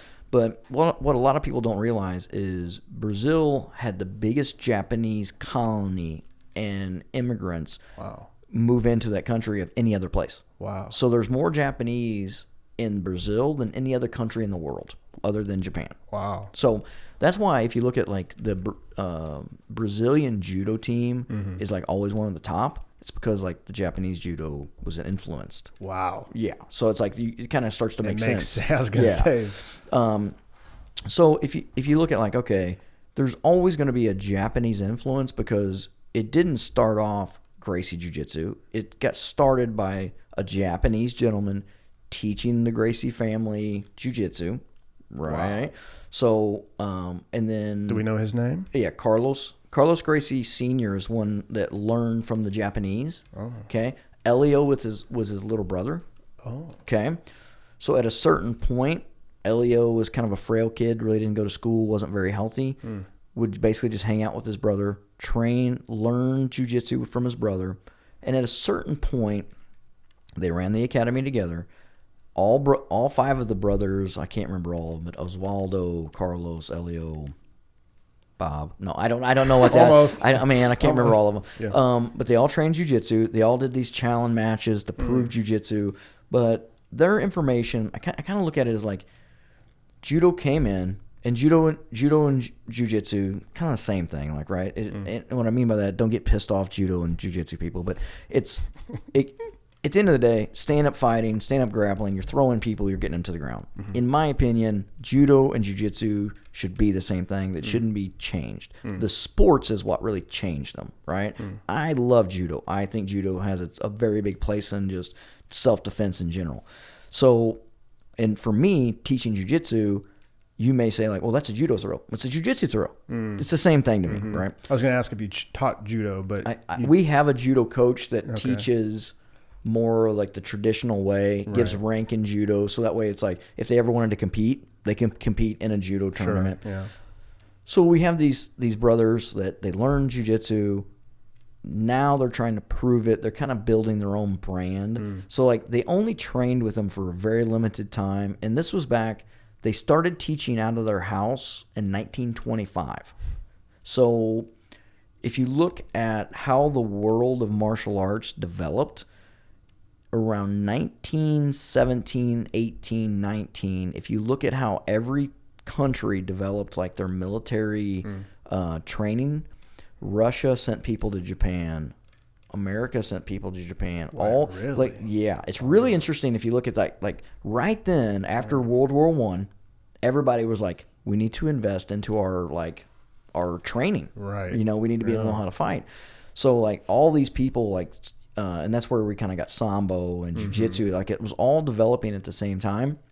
Wow. Even though techniques have been around thousands of years since they've got pictures of Greece from guys doing all kinds of jiu-jitsu moves, you know. Yeah. So it's just like as it started to develop, then the brothers got in there, and what really changed everything was Royler Gracie created the UFC, and then that brought it to the world. Right. And it's like everyone should like write a letter to Horian and be like, thank you for my job. If you you teach jiu-jitsu, the UFC is what basically opened up the doors.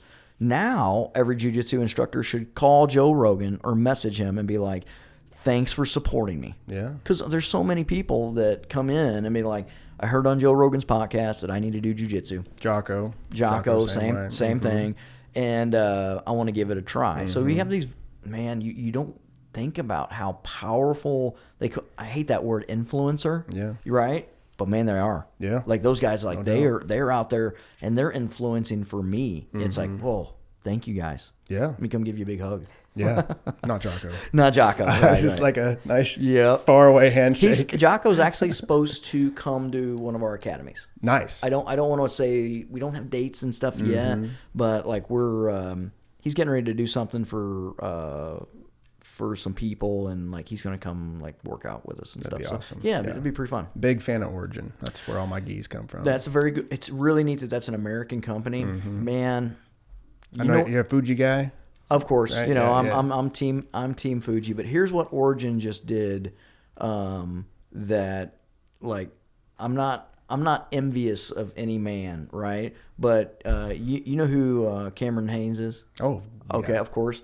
So you follow me on Instagram? All right, yes. I got a picture with Cam. Do you seriously? Yeah. I didn't see that. Oh yeah, okay. ATA. Okay, that guy is a stud, but more than anything, like him and Origin just started producing their own camo, and I'm like, holy crap, that's the best idea ever. American-made camo brand, like for me, I'm like that is the coolest. Me and you've talked about like my dream would be to be a person that did hunting and jiu-jitsu on a video, do documentary style, but that's the kind of company that I'm like, oh man, I would love to be with those guys working on that. Just the quality alone, you know. Quality. They got that the machine, the thing that makes the gis. They like rebuilt one from 18 whatever, and it's such a neat thing. It's super cool. And it's super cool that it's like you have people supporting people. Yeah. And it's like, I'm a big fan of those guys. I'm a Fuji guy because I built those businesses and I love their gis, and I think they're the best gi because I work, I just love it.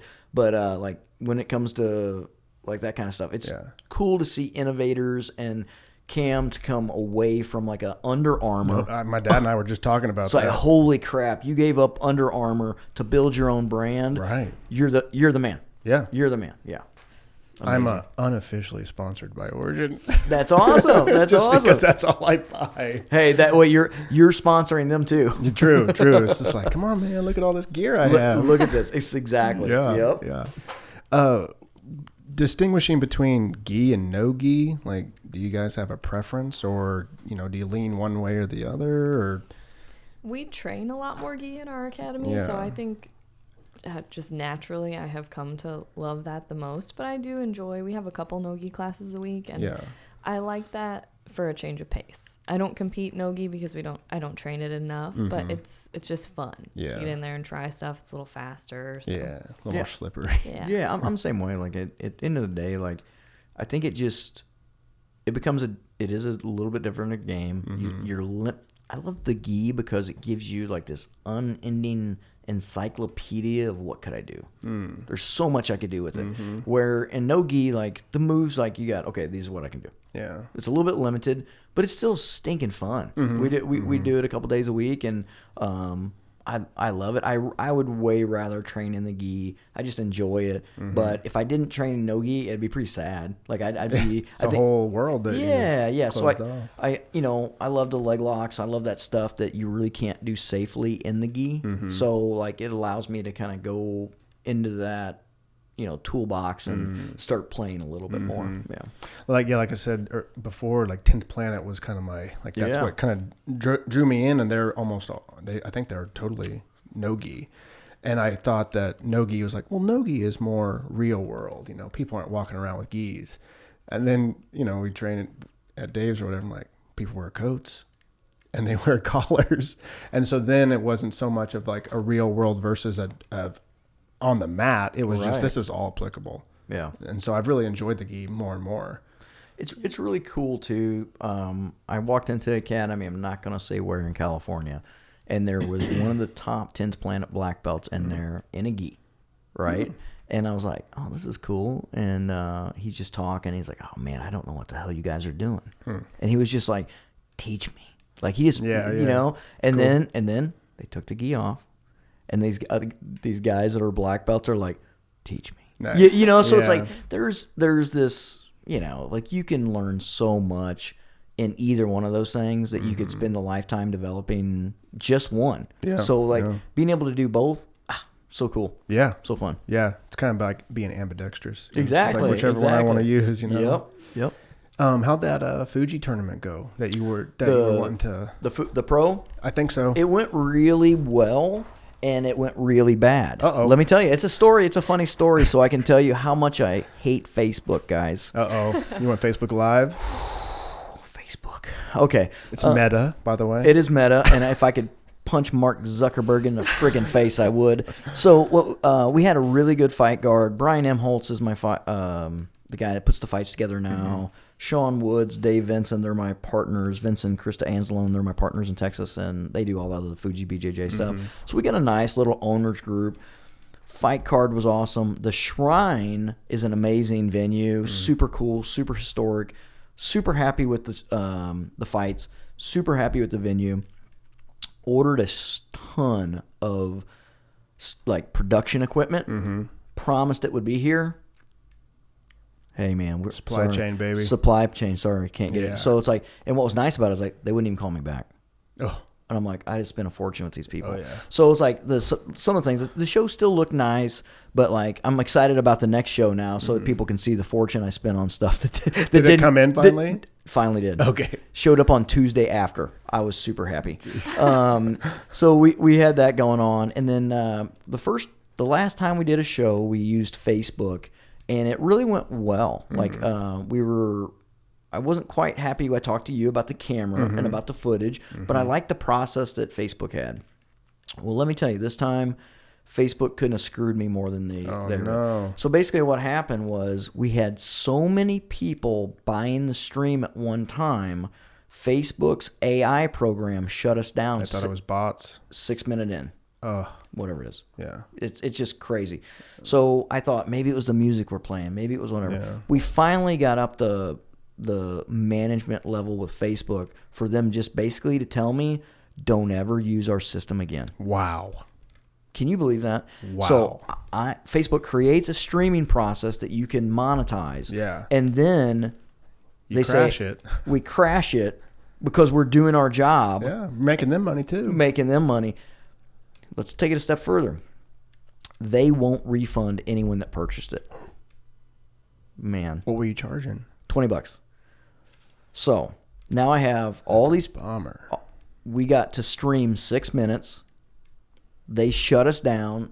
I literally, my blood pressure at that event probably was like 4,000. And I just wanted to throw my laptop into the trash because I'm like, the guy that was announcing with me, Mark Diebold, I looked at Mark and he goes, what the hell just happened? Oh, no. And I'm like, have you ever seen this picture? Facebook's, when they shut us down, and a message appeared on the screen. It said, you're going too fast. Please slow down. And I'm like, what the hell does that mean? Seriously. So what will happen is like, again, man, it's not like we're selling 10 million streams, but people got on there, went to buy the stream, and it just crashed it. So now I've been working messaging over and over. I've been messaging Facebook being like, hey, man, give me the details to refund every single person. I'm not taking people's money. They won't do it. So I'm literally going to contact every single person on Facebook and send them a check for $20. Wow. Facebook sucks, man. Yeah. Yeah. That is rough. Seriously. So it's funny. Like, I literally was talking to a new streaming company that I'm super excited about right before we got here. Twitch? Nope. But we'll see. YouTube? No. Can't do YouTube because of the music. They have too many problems. You basically... Like the walk-in music? Yeah. Like people that what they choose? Yeah. Wow. Yeah. So there's like 10 seconds, 20 seconds, right? Yeah. Every time that we... Fuji was doing some stuff on the East Coast, and they kept getting shut down. Oh, yeah. And they're like, we can't do this. So YouTube was jacking them so much. And I've talked to a lot of other YouTube creators, and they're like, hey, man, this is a really common problem. Yeah. So we have to, we kind of got to run our own show. Yeah. So, That's what I thought. yeah, I'm excited about it. We'll see. We're a couple months away from divulging anything, but let me tell you that the jiu-jitsu community is coming together, and there's going to be some changes. Very cool. So it's pretty neat. Yeah. Is it Theta? Oh, it's nothing, man. I'm not going to say anything. Yeah. Can't pull it out of me. Theta is the Okay. decentralized cryptocurrency, pretty much YouTube decentralized. Okay. Yeah, and it's starting to catch on a little bit more. They have to set up more and more nodes. Okay. But at some point, it's going to be, I think it'll be able to contend with Facebook. If you would YouTube. like to invest in Theta, contact This is not financial advice. Got to state that. do not advance. Do buy not some give Theta. don't give me money. right. Actually, I think Google or YouTube, or whatever. I don't know if there's a difference. Invested in the Theta, so I don't know. Oh boy. Yeah. That's pretty cool though. It is very cool. Yeah. How affiliated are you with Fuji? Are you the Fuji dude? Well, I'm one of the Fuji dudes. Okay. So basically, me and my co-founder, Vince Anzalone, founded Fuji BJJ. You founded it? Yep. Was there a Fuji before? So here's how it happened. We started a little jiu-jitsu company in 2013 called Kozen Fighter. Okay. Vince made gis and I ran tournaments. Okay. So we decided, like, hey, let's put these together. Yeah. The tournament will push the gi. The gi will push the tournament. Mm-hmm. Well, after a year, we realized that I was either going to have to be, almost like Origin, I was going to have to become a gi manufacturing business because we were getting too big. We couldn't keep up. The tournaments were growing so fast that I could not get everywhere people wanted me to go. There's so many popping up all over. Well, let's go back. 2015. My vision, I wanted to host 14 tournaments, and I'm like, I'm killing it. Yeah. I'm killing it, And as of today, I think we're scheduled to do 160. Okay. Wow. So, and this is where we talked about like that 1, 3, 5 year game plan. Sure. At year one, I'm like, maybe 14 tournaments. And then, or in like year two, we're like, maybe 20. Yeah. Year two, we decide, I come up with the idea of franchising the idea. So I put a feeler out there. I ran an article that I was like, would you be interested in Jiu-Jitsu Magazine of owning a franchise, Kozen Fighter Tournament Series? And I'm like, this ad will cost me money, but it'll tell me if there's interest in the country. Sure. And I got so much interest that I was like, oh crap. Like, this is an idea. We're gonna do this. Now, I didn't realize I was going to have to become an expert franchise law. Boy. Man, I should have, as much as I spent on it, I should have went and become a lawyer because I had to actually argue points that the lawyers wouldn't agree with. And I was like, I ended up being right. Wow. So it was kind of crazy, like how much time I had to spend on that stuff. But we've got 7 franchises now. We probably want to be at 7 or 8 that can cover the whole country. But in 2015, I met with Fuji, and we flew to New York, and we wanted to make an agreement that they would make all our gis. So we were still going to be Kozen Fighter. And we went back and forth on, would it be Kozen Fighter presented by Fuji or what was going on. Yeah. And we had an hour lunch meeting turn into like 3 hours and 45 minutes. And before I got to the elevator, when the meeting was done, Jimmy Pedro, the owner of Fuji Mats, messaged me and goes, we want to do this deal. We want to be your partners. Let's change the name Fuji BJJ. Because we kind of talked about that before we got out of there. And we're like, yeah, let's do it, man. Yeah. So like it took almost probably 10 months to go through the attorneys to we still own the company, but it's renamed. Basically, they bought their naming rights. And we were out there, and we became a very good sales tool for Fuji mats. Yeah. And we helped them become now they're the biggest mat company in the business. Wow. And now Fuji gis are a monster. You know, it's a monster company. So we have Fuji tournaments, Fuji mats, and Fuji Sports, which is the gi company. So we are the owners of the Fuji BJJ. So did Fuji not make gis before? Yeah. Well, even crazier, like how intertwined I am with this company. Yeah. They owned Hadashida Sports. Leah Hadashida is a wonderful lady that is the president and CEO of Fuji, right? Okay. Is this an American company? Yes. Okay. They're originally from Canada. Okay. But obviously, I'm sure originally I think they were born in Japan. Moved to Canada. Her brother was a Canadian judo Olympian. Okay. So they had a wholesaling company, Hadashida Sports, that provided Mizuno gis for the world, judo world, right? Wow. Everywhere. Early on, David Adiv was a judo guy, but he had a connection with Hadashida.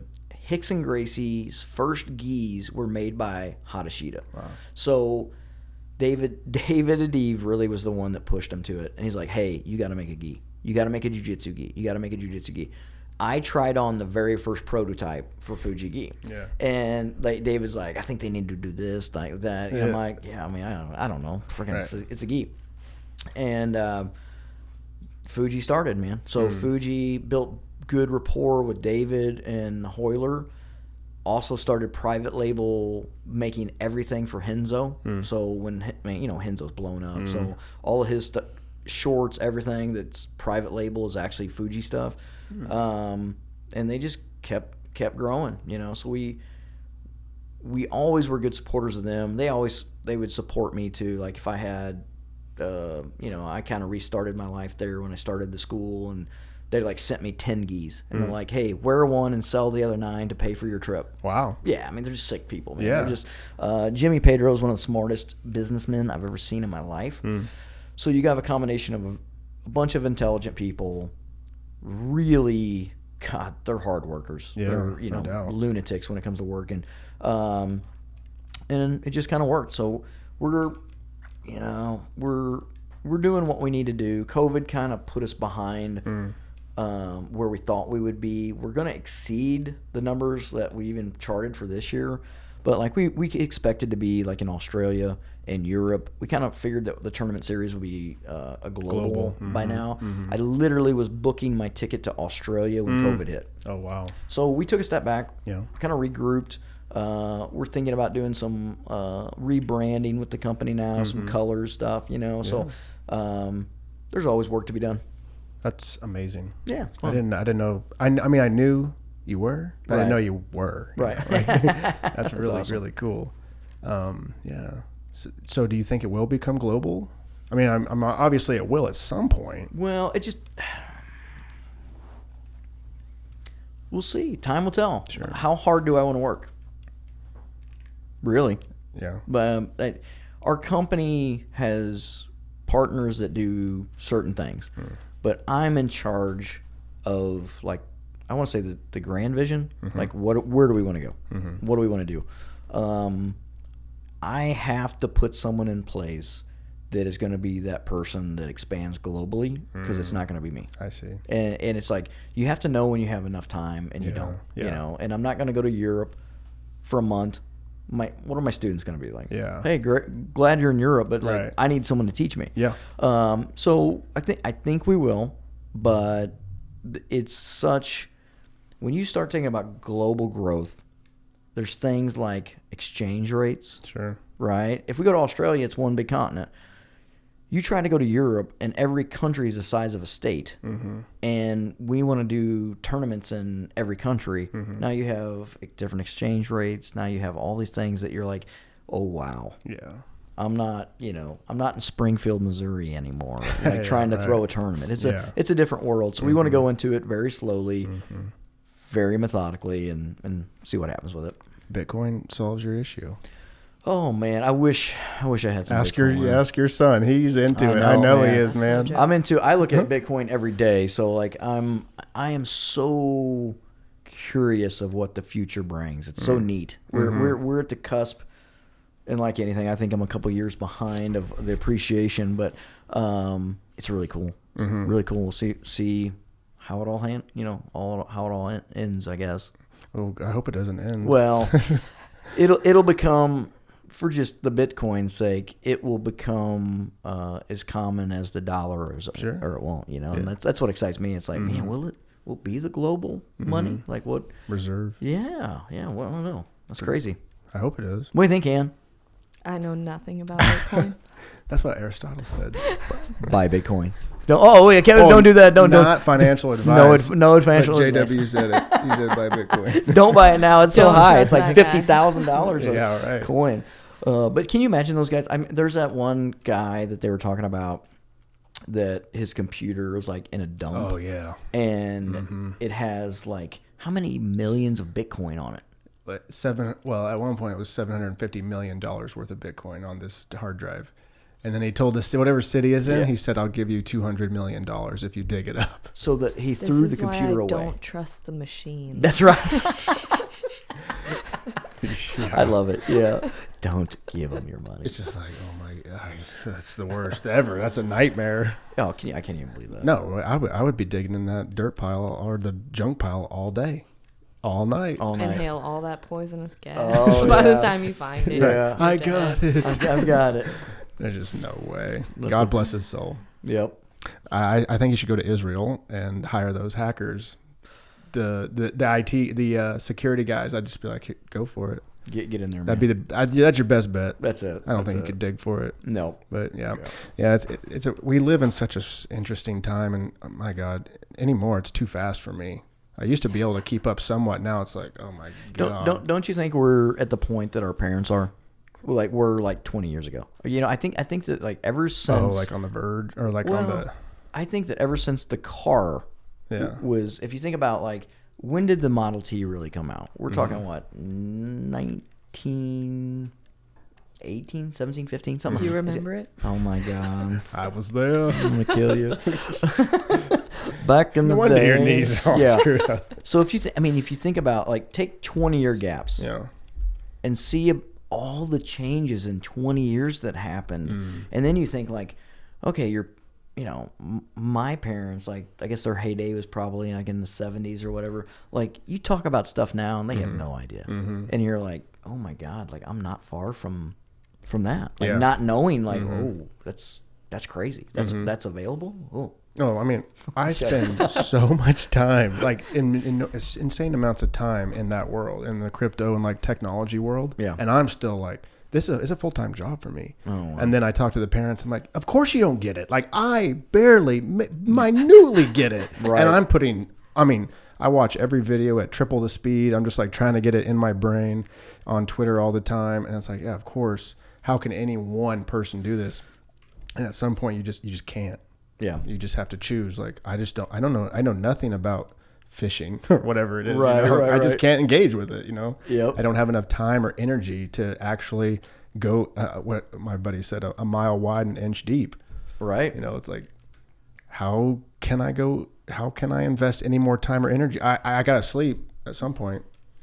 Yeah. I said something not too long ago. We were having a conversation with some friends, and we were talking about like investing, and they were really, the person who said it was like super smart. I can't even remember who said it, but they were like, I'm not investing into anything that I really don't have, like a reason for me to be involved in that company. Right. I want to be involved in that company for this reason.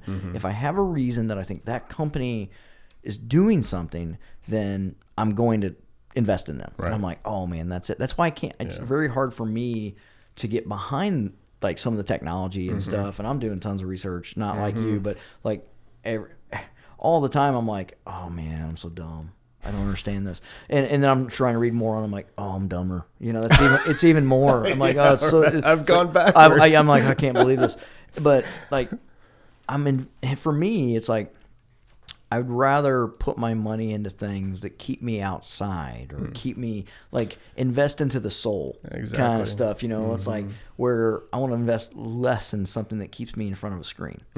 And like, there's got to be both. There's got to be people that love the outside and love things that do that, and as much as people that want to live in that virtual world. And like, I will not buy into it. Yeah. I'm just not going to. It's like, yeah, you can tell me the greatest shit is right there, and I'll be like, a mountain's right there. Yeah. That's the best shit. I was gonna take you elk hunting in the metaverse, but your I son. probably go. You gotta put out the virtual goggles on. I'm gonna give you what the kind bow. of virtual guns can I get? I'll get something like bro. Fortnite guns. My kid has it's gold and shit. It's like, oh, That costs Bitcoin. it does. It does it all. Have you messed with the VR goggles that your son has? Just the other night. Okay. The first day he got them, he showed me this first game that he has, and it's crazy.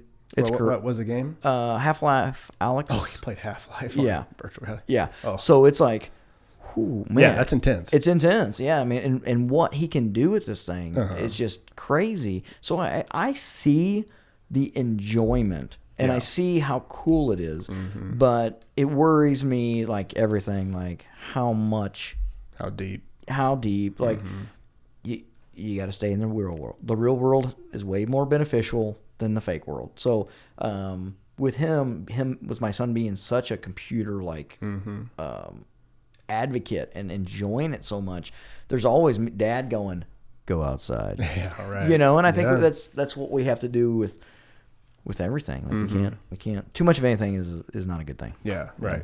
I was just gonna recommend because I was playing with one the other day and I went to a shooting range in the virtual world. I was in a friend's basement and all of a sudden I'm in a shooting range. Yeah, my son showed me he's like, look at this, and he's like, all these guns, and he's like, and you literal Matrix. Yeah, and it's like loading it the right way. Every I go, hey, show me a scar, and I'm like, that's awesome. Yeah. Give me those goggles. Yeah, I'm like, man, this is super super cool. Yeah. So it's like you can't. Technology is a wonderful thing, but where does it stop? Yeah, where does it stop? Yeah, who knows? We're getting so advanced that we're really conjuring up some pretty deep and philosophical questions about how deep, right? What is real? You know, like, do I need to go outside? Yes, but I'm outside in these goggles and I find enjoyment out of it, and I don't know. It's like I said, it's a full-time gig thinking about it and trying to figure out what the heck is going on. It really is. I love the movie Ready Player One. Yeah, it's awesome. It's unreal, but it's like that's life. That like I mean, you watch that movie and you're like, listen, man, this is where people want to take it, and they want to take it there to take your freaking money. That's the only reason that Zuckerberg wants to put you in goggles is to take all your money. I would go one step further and take your soul. Yeah, you know what I mean? I don't doubt it. Yeah, I mean that's the whole thing of. I'd be a little hyperbolic, but you know what I mean. You're not wrong. Yeah, for sure. Yeah. If they can get you, they'll take your money, your attention, your choices. You know. Yeah. But I don't know. Maybe it'll happen. Well, some deep thoughts. Don't trust the machine. And staying true. Unbelievable timing. Right. I'm an old soul. She for sure is. No VR goggles for you? No. That's okay. She's like... I tried them on one time, and they laughed at me because I was so bad. Just like getting dizzy. And still goes to the library. I do. That's awesome. Well, no, you graduated high school so early. No wonder. It makes sense. Makes sense. She's smarter than What are you reading at the library? All kinds of things. Like whatever what? people recommend. I just picked up a book called Where the Crawdads Sing, I think. I just heard people talking about it, and they said it was good, so I'm going to try it. Every time I go to Audible, it's like, you should listen to this. Oh, It's always that. Good. Okay. It's always that. Yeah. Very cool. Have you guys read Breathe, the jiu-jitsu book, Breathe, or Breath maybe? It's the Hickson book. I believe so. I've got it sitting on my table. Same. Yeah, Same. so it's I need to take the time to I've heard it's amazing, and Hickson's got an amazing life story that'll be a movie before too long. So that'd be cool. Yeah, they're in production. Oh, I you're think. like legit, I mean, like it's literally. it's literally. Gonna, Oh, wow. Yeah. So they've got some pretty big Hollywood players that they've already hired the main guy, and we'll see. That's very cool. I mean, pretty neat. Nice. Well, we've done a nice solid 3 hours. We did good work. Yeah, we did good work. We're deep. We're deep. Is it 6 o'clock? Yep. Oh man, we're late. I lied to Dave Lopez. Uh-oh. Oh, did it start at 6? Yeah. Oh, dude. Let's wrap this up. I appreciate you coming on. Thank you for giving me your time. And it's so you. good to meet you. Thank Thank you for you. giving me your time. Good luck with the seminar. Thank you, buddy. I'll post other dates when you're there, and tell Dave I'm sorry. That's all right. Appreciate your time, Thanks brother. for coming on, Thank guys. you. All right, I hope you enjoyed that conversation. Sorry we had to cut it so short at the end. I had a few more things to say, and I'm sure they did as well. But he was 3 minutes late to his seminar, which totally my fault. Should have kept a little bit better eye on that. Truth be told, I thought it started at 7, so that's on me. Anyway, so hope you enjoyed the podcast. Like always, subscribe and like the show. Leave a comment about what your favorite part was. If you do want to try some jiu-jitsu out, reach out to wherever you are in your area and try to find some good gyms. Obviously, JW talked highly about Gracie Humaita, and I do as well. That's the gym I train at, is a Gracie Humaita gym. But you know, there's a lot of good gyms out there. There's a lot of good jiu-jitsu, as JW said. I encourage you to get out there and try some martial arts, whether it be judo or whether it be jiu-jitsu or boxing or what MMA or whatever it is. Just get out there, challenge yourself, see what you're made of, see what you can become. Martial arts is a great way to do that. What else? Always, if you want to donate to the podcast, we accept your dirty fiat. All kinds of we got 3 crypto addresses below: Bitcoin, Ethereum, Cardano, and for all you OGs, you go ahead and send me the Monero. But I haven't made a cent off this podcast, but I've dedicated a lot of time and money and focus and sacrificed a lot. And one of my goals is to make this into a viable, functioning, monetarily producing endeavor. And so if you do feel led to give, thank you. You don't have to. As long as you're enjoying the podcast, as long as you're enjoying the guests that I bring on, and as long as you're getting some sort of value from the conversations that I'm having, that's enough for me. But it's not enough for the mortgage. Flat Branch Mortgage demands more. You know what I mean? You know what I mean? Alrighty. I love all you. Thanks for being here. Thanks for listening. As always, have a great week. I'll talk to you soon. Peace.